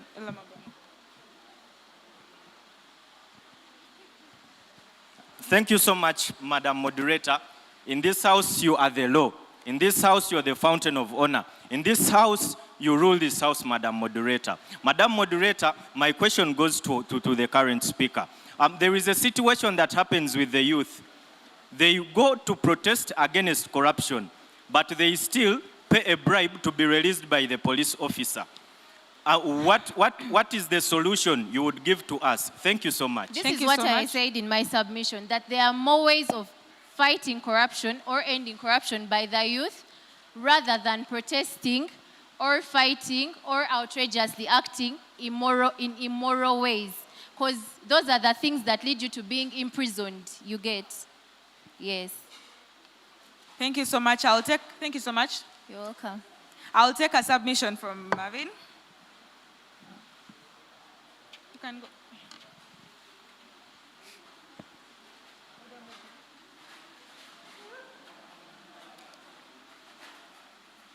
Sir, you have strictly 2 minutes to make your point. One protected, one unprotected. Thank you, Madam Moderator. May your seat reign. For purposes of record, my name is Joram Boise. Joram Boise once again. So, with the motion at hand, promoting effective participation of the youth in the fight against corruption. Well, unlike others, I'm here to give you a straightforward solution. And to our panelists, in the past or recent times, we've had individuals joining power, entering parliament, and their life drastically changes. Yeah? What am I advocating for? I'm advocating for lifestyle audits. Yes? Lifestyle audits. Someone cannot come to parliament and serve just for 1 term. Yeah? And by the time they leave 1 term, or by the time the term ends, yeah, their life has drastically changed. They're actually millionaires as we speak. I will not pinpoint any individual for purposes of, I don't know, keeping it cool, but we see them and their lives are changing drastically. And another submission to the motion is promoting effective participation of the youth is promoting aggression. My fellow youth, aggression is what we need in which way there is. Aggression is what we need because you have 1 minute of unprotected time. We will take a point of order, then a point of inquiry from Caleb. Thank you so much, Madam Moderator. May you reign. I am Elomabon Abraham. This man before us, Madam Moderator, is busy misleading this house. Do you know the meaning of aggression? Do you know the meaning of aggression, my friend? You are sending us to war. You are sending us to fight each other. Do you mean that we should go and fight the people that we presume are corrupt? Madam Moderator, if it is not in order for this man to mislead this house, may he step down, give us 2 minutes, and then he comes back to the house. Thank you so much, Madam Moderator. Thank you so much. I will take a point of inquiry from Caleb. Thank you, Madam Moderator. Again, for purposes of record, I'm Mujisha Caleb, and I would like to inquire from the precurrent speaker through you, Madam Moderator, if there is any problem with a member of parliament spending their money. Because he's saying a member of parliament gets into the house and just after 2 terms, they are rich. Is there any problem of being rich, Madam Moderator? Can I respond to that? Yeah, you can respond to that. The individual who was just submitted in a case for inquiry is a year 2 LLB student. And I don't know if he has addressed his mind to the aspect of corruption. Someone is leaving parliament as a millionaire at your expense. At your expense, I tell you that. And I know you know, but just because of some sort of, I don't know, should I call it ignorance, you're raising. We are addressing this matter and you're defending. Let's address this house. Let's take the point of order. Let's take the point of order. I want the point of order. May you reign and reign, Madam Moderator. My name is Kakoza Derek, LLB2 student. Madam Moderator, we've been patient with the Honorable before us. First and foremost, he has been calling us guys. He has been calling us all sorts of names. That someone who has just come here. We have important people here before us. We are honorables. This is a house. If it's not in order, him coming here, calling us ignorant. These are educated people. Can you imagine? Representative from the IG's office is here. You are calling him ignorant? And this is a Christian university. Christian University. Uganda Christian University. If it's not in order, if at all he had even a stick, you could even cane him. But it's not in order. I pray the Honorable before us give us at least 2 minutes, or else we have more submissions here. From senior launch padders like Mr. Burondwa, Chinobere, and others. May you reign, Madam Moderator. Yes, thank you so much for that point of order. Due to high demand, I would like to request you to leave the floor, and we'll take a submission from Chinobere.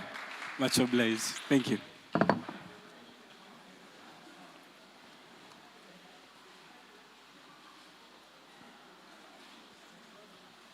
Mr. Chinobere, you have strictly 2 minutes to make your point. Protected 1, and the other not protected. Oh, thank you very much. My name is Chinobere Andrew Marvin, and I'm a 4th year law student and a senior launch padder. Now, the motion before us is very clear, so there's no need to restate it. And it's about the participation of the youth in the fight against corruption. We all know what corruption is by now, and I'm not going to define it. But I'm going to talk about the youth and our role in fighting corruption. I'm going to identify 2 issues and give you solutions, because that's what we are here for today. Now, the key term that we must look at is the fact that we are youth. Yeah? And so many people have talked about it. We are the majority in Uganda. But that doesn't matter. You know why? Because even us, on top of being the majority, we are poor. We don't have money. So what is the solution of a poor man in a fight, in a government? You know? There are certain things, and these are things that are protected by law. We have Article 29 that protects the freedom of expression and assembly. You know? With that freedom, that is a poor man's tool to be able to bring out, because as a poor man, you do not have the power, 1, and you do not have the resources to do certain things that a person with money is going to be able to do. So I would like to talk about something that Mr. Mwebesa from the IGG's office talked about, and that is the fact that before we go out to protest, we are supposed to use other avenues. But Mr. Mwebesa from the IGG's office, I would like to inform you that that is not what the law says. You have 1 The minute law of says that unprotected when time. I am aggrieved, when I am not contented with a certain issue, I have the right to peacefully demonstrate. I have the right to peacefully express myself. The reason as to why people are not coming to the IGG's office is because this office has been there since 1988. You know, since 1988, all those years, and it is established by the Constitution of the Republic of Uganda. But with time, corruption has not dwindled. Corruption has kept on increasing. So when people lose that interest in coming to the IG's office and go out and protest, then that just speaks to how much these institutions have failed us. Because currently, we do not have an independent IGG. And I can stand up and boldly say it, we do not have an IGG that can work independently. The basic example is lifestyle audit. We all know what happened. We all know what the head of state said, and we all know the repercussions of that. Secondly, I would like to speak to the representation of the youth. I disagree with someone who comes here and tells us that the youth are a minority group. We cannot be the most in the country and you still call us a minority group. It is impossible. Because for someone to be a minority, there are people who are at the lowest in society, but we cannot be the most in the country and you call us a minority group. So where does the issue of representation come in from? We cannot be the majority and we have 5 representatives in parliament. And on top of these 5 representatives in parliament, these representatives cannot vote. So what is my role in being in parliament? You know, if I cannot vote on an issue, you know, then what is my role? My role is going to be to go, get my salary, set up my investments, serve my 1 term, and leave. And that is the kind of representation we are having. You know, someone talked about the minister for youth. You cannot be a minister for the youth and you're not a youth. It is impossible because you don't know the issues that affect us. You know, so those are some of the things that are supposed to change. Now, I bring a solution. And the solution, as I conclude, the solution comes from the United States of America, one of the biggest economies on this continent. After the second industrial revolution, America had one of the highest rates of corruption in the world. And this was because there was a crisis at that time, and we saw the likes of Rockefeller and JP Morgan. These people were funding politicians to help them set up policies that would favor their companies and their wealth. But when Roosevelt came into power, or when Roosevelt was contesting, he came with what he called progressive reforms. And those progressive reforms, he brought them with the Progressive Party. And the progressive reforms were political, social, and economic. And I'll speak to 2, economic and political. Political reforms, we need representation. Because no one should lie to you, and I'm speaking to the youth here, no one should lie to you that you're going to be able to do anything without power. You can't. You can't. Because we have seen that when you say that you're going to march to parliament, 4 days before that, you're going to see the members passing around Kampala as if we are in a war, you know? So if you don't have the power, you know, you don't want to lose your life because this is not life or death. At the end of the day, I want to be able to see the impact that I have created. So if you have that kind of cowardice, you cannot be able to... Point of inquiry taken.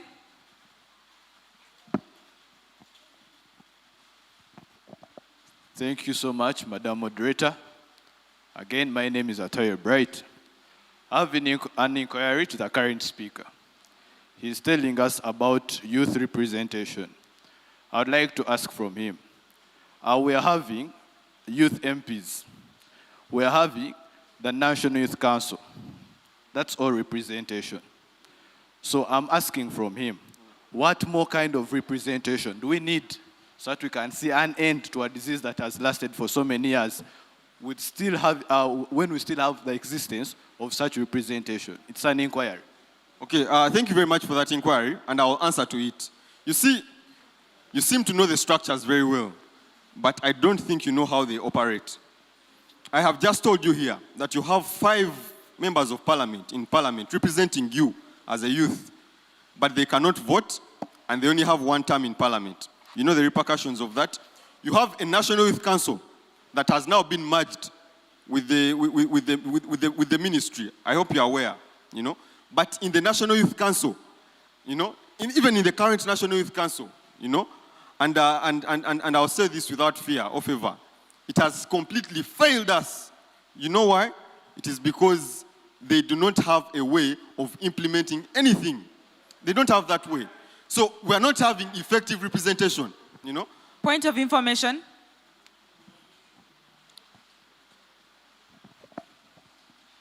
I stand to inform the House, in line with the submission Honorable Chinebere is making. The organizations and platforms that we are talking about of the youth were diluted deliberately by the government, and they no longer have any force of effect as regards to the youth participation in anything as regards to this country. Go and check how these elections are being conducted for these youth organizations. Right now we have UNSA, we're going to have all that is going to happen. Go and see what kind of people are going to be elected and what efforts are going to be taken for them to be elected. Still, corruption is going to take place, and a person that gets power through corruption cannot fight corruption because they are the beneficiaries. So we can talk about the very many organizations that we have to bring about the youth on board, but the state diluted the same, and so they cannot have any effect. We need a factory reset for this country if things are to get better. Thank you very much. Thank you so much. As I conclude, I was still giving a solution. And one Please of my wind up. solutions was a reform, you know. And for us to be able to impact anything, you know, one, we must look at the aspect of us being represented. That is the first thing. Then secondly, we must go back to the grassroots, because the problem of corruption is not even about supersedes representation. The problem of corruption has now become a moral issue. And that is why I would disagree with someone who tells us that corruption is not a moral issue. Corruption is a moral issue. Why? It's because even the people that are earning the largest amounts of money are still being the people that are being corrupt. You know? So what does that tell you? Even before you start coming here and lamenting to us about how corruption is affecting the country and what, it starts with you. Because the next generation of leaders, whether these current people who don't want to leave offices want it or not, is going to be us. Because the order of nature will play, they're going to go, and that is a fact, you know? So if it is you coming in next, and you still have that kind of mentality, that when I go to the office, this is what I'm going to do, you know? Then you're not going to be any different. Your children are also going to come here to see you, and they're also going to complain about you, you know? So before you come here and start lamenting, start correcting your ways, because the current debts that we are paying are debts of our grandfathers. You can imagine, you know? We are going to suffer because of what our grandparents did. So you cannot be part of that, you know? So I urge each and every one of you, be a steward, you know?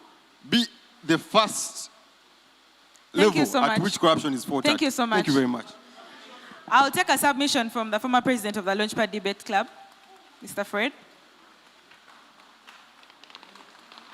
That will be the final submission for the day. So we'll have the panelists come and conclude on everything after. Mr. Fred, you have strictly 2 minutes. Yes, I have 2 minutes, and I will use those 2 minutes so well. Fred Burondwa is my name. Extreme delight to be speaking at the PAD today. Former president of the PAD and extremely a senior launchpadder by that effect. I think we need to leave the old people to do their business and we do our own as the youth. I think that's the reason we are here today.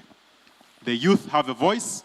The voice must be heard, but we must do something because of that voice. It can't just be a voice. It must be put into realization. So I will first raise the position that things are being done in the nation. A good number of you are law students. We know we have penal laws. We have the anti-corruption court. For me, I will tell you the anti-corruption court is the most effective court we have in the land. The most effective court. It passes judgments on time. People are taken to Luzira. We have another problem that I think people should look into. The judgments and the decisions made in that court, the question of how they are implemented is another problem. So how do we solve that? Because you find someone is convicted and sentenced. And you know our penal laws tell us you must somehow reimburse this money back to government. The question of realization of that money back has become a problem. And you can see, realizing that money is not much has been done. For me, that is one of the problems. But two, yes, we have systems. But I will use a recent example of the parish development model and the president visits in the different regions. It's only that the president is visiting that we realize people can be prosecuted. So what is done without the president not being there? What happens to people who steal PDM money? Little 1 million money. for someone, but someone is also playing with the little money that is helping someone get out of poverty. But we see for that to happen, we only need a president to go to a specific region so that those people are prosecuted. Now that's the problem. That's where the problem is. All of you are becoming lawyers. All of you are going to make the judges. That's why I'm saying the old people are doing their business. That's not our business now. The youth have a say. We are making our say today. But can it be realized through the works we do? And that's my next position. We are at Uganda Christian University, a university I am very proud of. There are 2 course units that we are taught as starting courses. One of them is called ethics. We take it for granted. For granted. Someone came here and raised the position on someone I think in the audience or here, raised the position of how parliamentarians are becoming rich in parliament.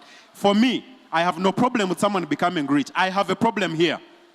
Someone coming to the village, they convince you by giving you petty things so that they can become parliamentarians. That is where our voice has to be heard first as the youth. No one should buy your vote. You should vote a person because they are a viable leader. Not because of what they have to offer, penny. Because if they offer that, let me tell you one thing. I won't care if they go to parliament and they don't return. Because they paid you already. There's nothing they are going to do for you. So me, that's the first position in which the youth should be seen. So the position of ethics that is taught in our classes should be seen in the ground, even in application. Conclusively. I should be concluding. The good IGG is very okay to state this, that it is us who will face the problem. Because for her, she moves in a V8 and she'll be taken out of the country. But I want to tell her, and any other person that says that, fate is a double crosser. Fate is a double crosser. You'll be in a V8, in a village somewhere, you get sick, and you don't have evacuation mechanisms to bring you to Entebbe Airport that they take you out. The cost of having a small health center at a specific region will be hitting in your head that day that you could not get first aid. That is one. Two, if you get an issue with a V8 somewhere in the village and there's no realization of another V8 to take you somewhere, I don't know what you will do. So if you can't work on modes of transport that will even enable you move in a taxi, probably, that is another problem. So what am I saying? The realization of the common good is not for the poor, but it is also for the rich. We have seen it in the recent days. It is hurting to see Honorable Mateke dying on the process of being taken to a hospital. It is very sad to see that we don't have hospitals in regions where our good businessman, Mr. Obadiah Tebaekine, died on the idea of being no health situation, a health facility near that would handle a specific situation. But you must be evacuated into a specific region and you die going there. There are many others that will face that. The realization of the common good is what we say, that the youth should fight for that. We continue to fight for that.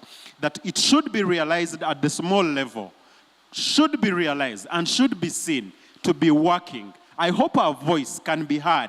I hope our voice can be realized, not just in words, but in what we do. Because the next generation of people is us. It's not going to be those people. Stand, take a ground. Be the generation that comes after here, not being corrupt, not being bought, not being the people we are here to bash and fight, to be a better generation. I call on all of you. I hope to be with you that day. And I want you to say it as I'm going to say it here. I am not going to be corrupt. You're not going to be corrupt. You're going to be a leader to represent. You're not going to be a leader to let down other people like many have that we are bashing here today. I thank you and thank you. Thank you so much. So we're going to move into the panelists. They'll respond to the key issues that have been raised by the students. We'll welcome them in a few minutes. As I also welcome my co-moderator. Wow, it has been some time. I hope you're refreshed, you're ready to take up this remaining part of the session. Wow, it was very energizing. You know, I like the way you do the launch pad, and it's something innovative that I've not heard about. And, you know, I was listening in to new ideas, innovations, solutions.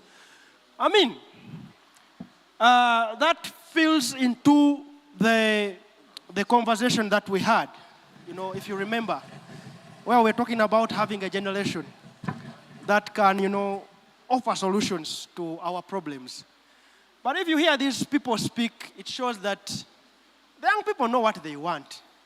But I don't know the youth of tomorrow. No, and today. It's today because Today and tomorrow. Because I mean, if you hear them speak, they are speaking real solutions, and they have the solutions. But I don't know why we still have problems when we have these brilliant solutions. So I don't know, but maybe the panelists can let us know what they are not doing yeah, right. the panelists can really let us know. Thank you so much for coming back. I think I should take it on quickly to the representative from the IG. You know, when the young people were conversing here, somebody sent me a message and was like, the IG gave us a report, and they were like, we lose 10 billion shillings every financial year. That is what they are saying. And then they came back again and they told us that of the 10, actually close to 10, because the actual figure is 9.14 trillion. And they're like, out of that, we can only recover 30 billion, which is not even close to maybe 1% of the amount of money that we lose to corruption. And somebody was like, where is the rate of return on investment towards that when it comes to, recovery? And then maybe we'll take it on later. But also, the young people here, there's somebody who was raising a concern of somebody who talked about Webango, Tamwe Mukira, something like that.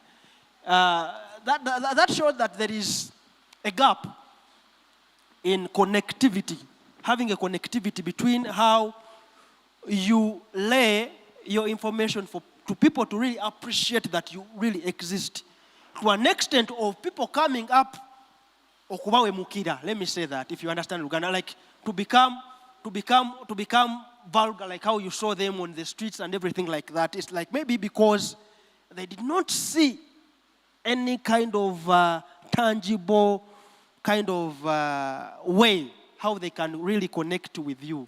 Because, I mean, before the march to Parliament, we had exhibitions, like the health exhibition, the potholes. All those were speaking to weaknesses related to corruption. But maybe they thought that maybe things were not adding up well.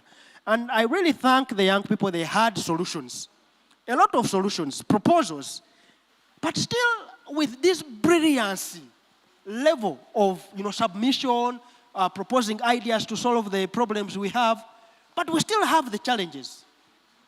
Are we not doing the right thing to tap into these innovative ideas? Where do we create platforms like these ones where we can pick ideas from these young people so that they make it to the decision-making tables at the IG, at PPDA, at AKU, in the political parties? Because, I mean, these young people have, I was listening in and I was like, these young people have solutions to our problems, but maybe we are keeping quiet and, we are looking at the other side, we are putting our heads in the sand, we are acting like ostriches, and things are not coming out well. So, Mr. Mwebesa, what do you have to say about this interesting debate that we've had today? Thank you so much. I think you can see what the youth are up to. They are very enlightened, and they have the issues. I want to make some clarifications on some of the issues they raised. I will start with the first one, which you raised. It's true, when we did a study, we found out that corruption cost the government 9.144 trillion annually. And then you say the IGG is recovering only 30 billion. You know, the IGG is not the only institution in the country. Now, this is a collective effort. So, PPDA also does some work and prevents corruption from occurring. Police does the same. Auditor General does the same. Now, out there, people think it is only the job of IGG to fight corruption. That is not true. So we are urging everybody, all institutions and the citizens, to ensure that this 9.144 trillion is not lost. And it is not only IGG to prevent that. It's all of us. So, if IGG has recovered 30 billion, that is a step ahead because we have moved from far. We had started recovering 5 billion, 15, 20, 35. This is progressive. And when you go to DPP's office, they are also recovering money. Despite the figure is still low, but we are not giving up the fight against corruption to ensure that all this money is recovered. I wanted to make clarification on what the IGG said about, for her, she drives a four-wheel drive. Yes. And when you get problems, she will fly out of the country. And then me, a common person. And then the common person, you will die in your Chikumi. What is it called? These cars, small cars. The Wish and the Wish. GTs. You know, I happen to drive that kind of car, but when I heard her speak, I was like, She didn't come out to insult anybody. It was one of the main aim of her statement was one, to stir people, to stop corruption. Why? Because you see, for her, as a government worker, she's entitled to those things. Now, you have bought your vehicle with your own money. You're supposed to use a road which is perfect. Because government is spending money to make those roads.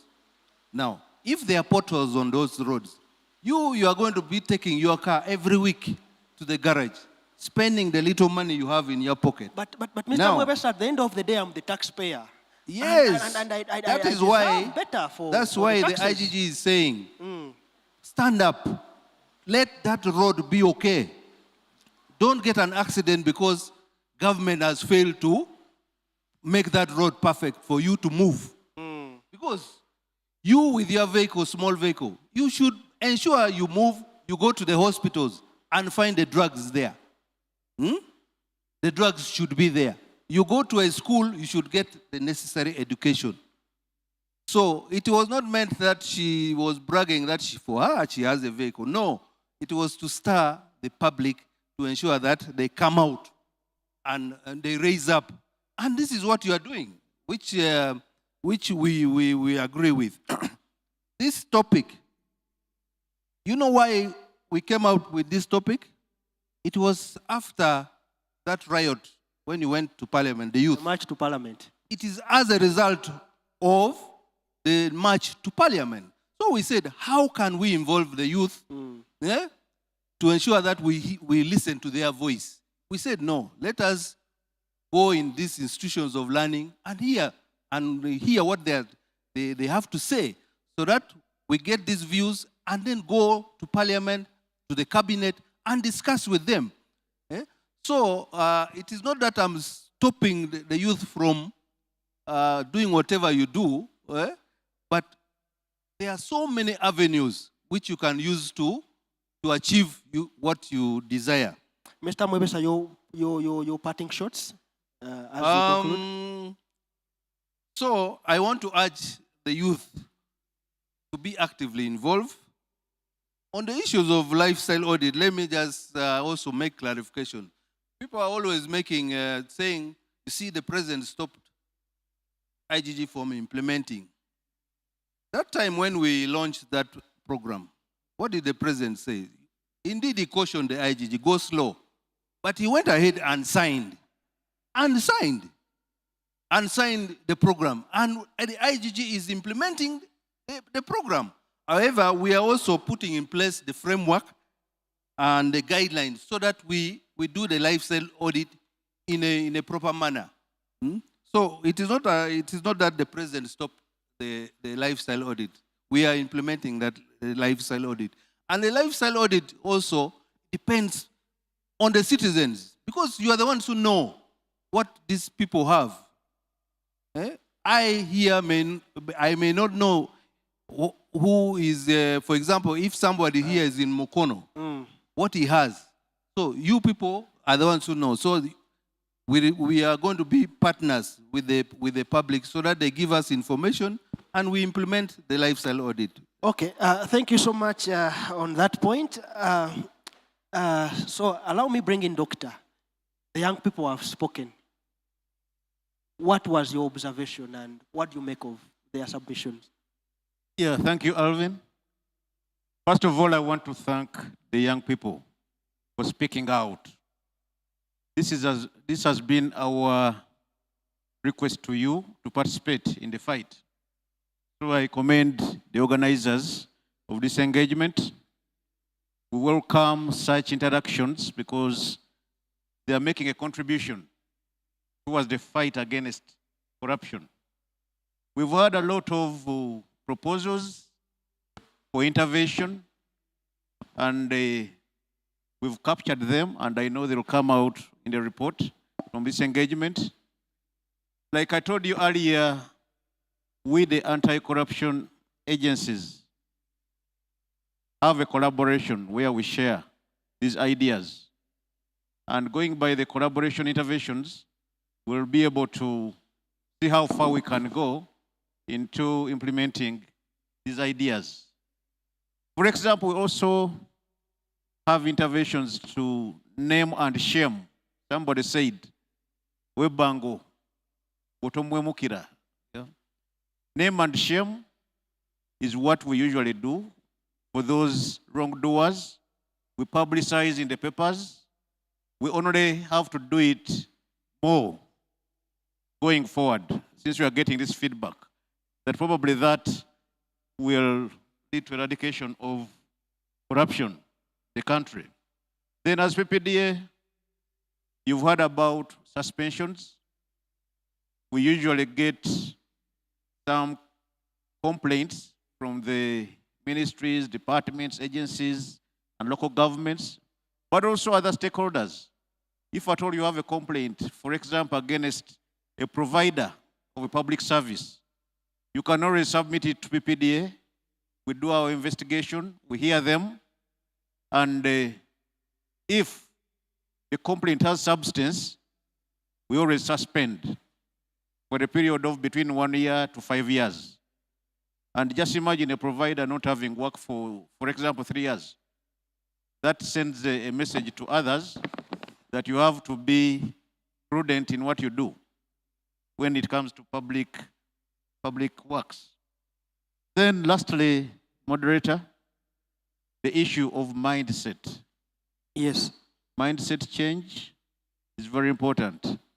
And when we talk about mindset change, it starts with you, the individual. Let us change our mindset, the way we know things. We can always lament about corruption being in all corners. Yes, that is a fact. But how are we making a contribution ourselves? How are we occupying these spaces available to us to join the fight against corruption? So that is the parting shot that I can give to the young people. Yes. Let us participate as much as we can. I thank you. Yeah, let us participate as much as you can, and I've seen them participating. Christine, I didn't expect this to be entertaining because, I mean, back home in our offices, we always look for solutions to problems in our concepts, in our ideas, in our thinking. And I think these people have given us a baseline. What do you make of their submission? Yeah, thank you, Alvin. As I part my observation, there's one of the debaters, who was asked, and they were even shy to mention a name. I don't know if you don't have the names or you are shy, and you invoked the sub judice rule. Witness protection. There is quite a whole list. You can name the Jamwa Chandi, Jamwas. At least that is in the past. Those are the ones of those days. Just talk about David Chandi, Jamwa, talk about the Obeys, Ruamafa, you know. The man of the bicycles is who? The most recent who benefited from the prerogative of mercy. Kashaka, John Kashaka. Recently, they went away with our 4 billion, but they received the pardon, you know. The one you told us to quote, Article 121, 1A, the prerogative of mercy. So, you see, I think what this country needs is to make sure that the corrupt do not benefit from the proceeds of corruption. That is the number one motivation. If I know I have a 20 billion that I have stolen, even if you take me to court, I will go there, punish me, send me away for how many years. They will be patient, and we have seen them because they know once they come out, they have something to look out to. So, ladies and gentlemen, my appeal is, let us join the campaign to recover the proceeds of corruption. When you remove that motivation for the corrupt, then they have nothing to look out to. They have no motivation to be corrupt. So there are campaigns that are ongoing right now on social media, on all platforms, to recover the proceeds of the corrupt, and two, to build the fiber of this society, what we call the National Citizen Integrity Awards. Let us recognize the few individuals who have lived their life, who are leaders of integrity. Let's nominate them. Let us promote integrity and focus less on corruption. So that, you know, someone talked about the anti-corruption division, and it is effective. But when you have so many apples in a basket and you have just one, every apple will be, you know, will be bad. You know, the reference will be, those apples are bad. If you have a bad child, they'll say those children are bad.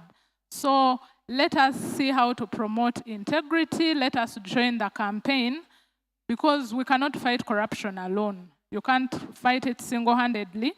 But if you come together as the youth, as the rest of the population, I'm sure we can be able to defeat this cancer that is corruption. Thank you. Ms. Namubiru, the young people were speaking, and I think there are some things that touched your understanding and touched your perspective. Your part shots, your cutting shots are in this conversation. Thank you so much.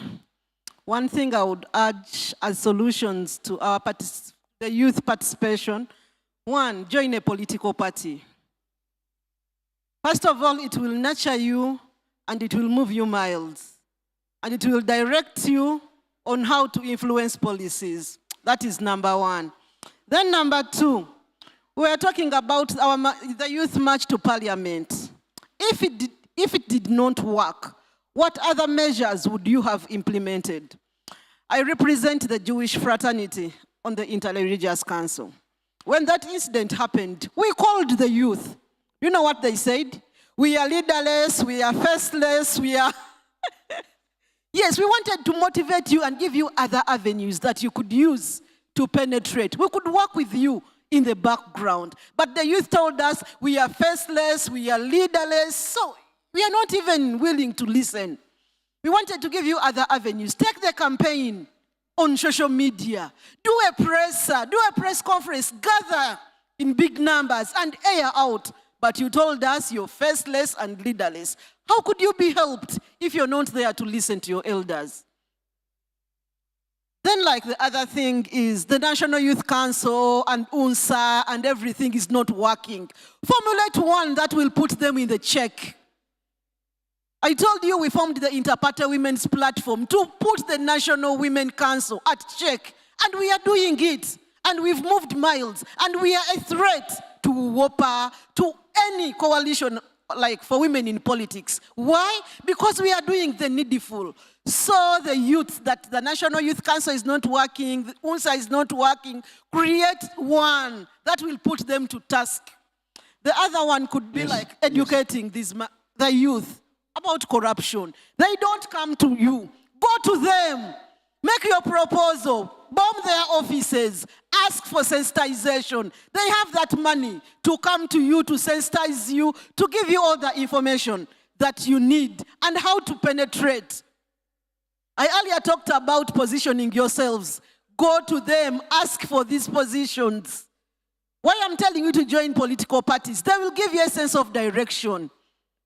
I didn't want to come out to contest as woman member of parliament. But what did I see? I saw that our leaders in Mukono are really not serving us to our expectations. They are corrupt themselves. They don't have integrity. So if people are in there and they are corrupt, who has value, who has the integrity, who has the passion to serve, come out and take out these positions.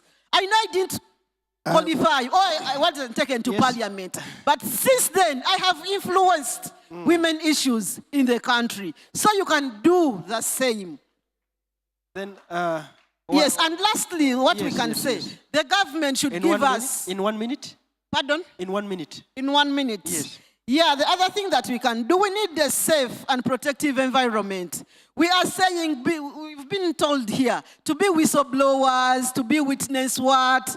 But we find most times you are a whistleblower and you are imprisoned because you are telling the truth and this other person has a lot of money. We have seen many people who have been killed, the lawyers, the what, because they are trying, others are in exile now, because they are trying to give the public the reality. So we need a safe space, safe environment to protect these youth, to come out, to be able to say, yes, I am protected. Other than being like putting it in words and in reality, it is not there. Then lastly, we have talked about inclusivity and representation. You said you have 5 representatives in parliament. If they are there, let them influence policy and say 1 term is not enough for us. That is one. Secondly, we are less in number. We need an increment. It is a policy issue. If they are not equipped, if they are not well-versed, if they cannot influence, don't elect them in those positions. If you're there and you know you're capable enough, the last speaker has been good. He has talked issues. He has given us direction. Why don't you come out and take on these seats and influence the leadership of the youth? Thank you so much. I should end it there, but I want to bring in Mr. Terakaya to conclude. But before I bring him in, I have a request from the IG. There is something that they want to pass on, and then as soon as it's done, I will hand over to Mr. Terakaya. Thank you, moderator. In 1 minute. Yes, in less than 1 minute. I just wanted to inform the members here about we have 16 regional offices. And then you can send complaints to report cases of corruption. We have a toll-free number. I can give the number 0800 111 666. 0800 111 666. Another number 0800 111 777. We also have a WhatsApp number. You can send in your complaints. You can even provide evidence through photos. 0707 72 1146. 0707 72 1146. Thank you. Okay, thank you so much. Banaye tweyanziza nnyo akadde ke mutuwadde naddala ddala abo ababadde batugoberera ku TV ne ku mitimbagano egy'enjawulo. Essaawa eno kampite Mukulu Terakaya awumbewumbe ku nsonga eno. Mukama wange omuzindaalo ogwogwosebo. Sebo neyanzeeke njagala okwebaza abakulu bonna nga bwe batuwadde endowooza ennungi. Okay. Kale kino tetu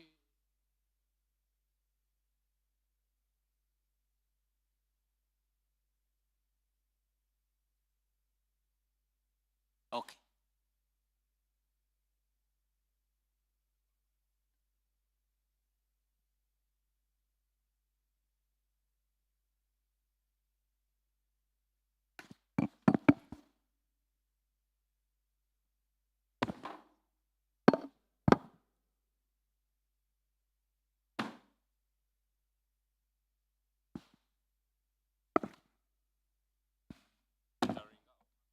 Wano? Okay.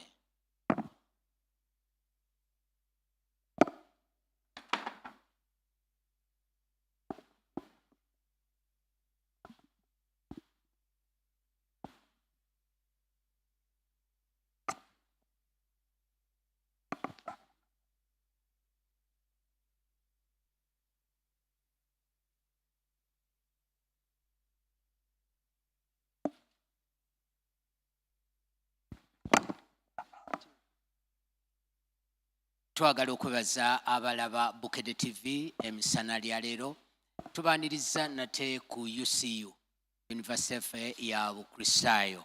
Lunaku olwaleero lunaku lwa njawulo nnyo lwakubaganya birowoozo ku kigambo ky'obuli bw'enguzi. Era lwaki tuli wano ku UCU, bannaffe ab'ekitongole ekya Anti-Corruption Coalition Uganda nga bali wamu ne Uganda Christian University awamu ne Vision Group kutunuulira ekyokulwanyisa obuli bw'enguzi. Abavubuka okusinziira ku bibalo ebyaweebwa ekitongole ekivunaanyizibwa ku miwendo kyalaga nti bakola ebitundu kumpi ebiyingira 7 ku buli 100. N'olw'ensonga eyo nga kikulu okulaba nga abavubuka bateekebwa mu nkola ey'okulwanyisa obuli bw'enguzi. Tulabye abantu ab'enjawulo abagenda okuba nga boogerako n'abavubuka bano era n'abayizi bano ku ngeri ez'enjawulo eziviiriddeko eggwanga okufiirwa ensimbi empitirivu na ngeri ki eggwanga gye lifiirwa mu buli bw'enguzi obw'ekika eky'enjawulo. Era pano eriko abantu bangi tugenda kuba nga tulaba ebirowoozo byabwe. N'oluvannyuma abayizi bagenda kubaganya ebirowoozo ku nsonga bo bwe balaba ng'abavubuka basobola kukozesa ngeri ky'okulwanyisa obuli bw'enguzi. Tugiyise debate, kubaganya birowoozo, bwongo. Mulimu okubuuza, mulimu okusoomooza oba kye tuyita era kubaganya birowoozo. Byonna tugenda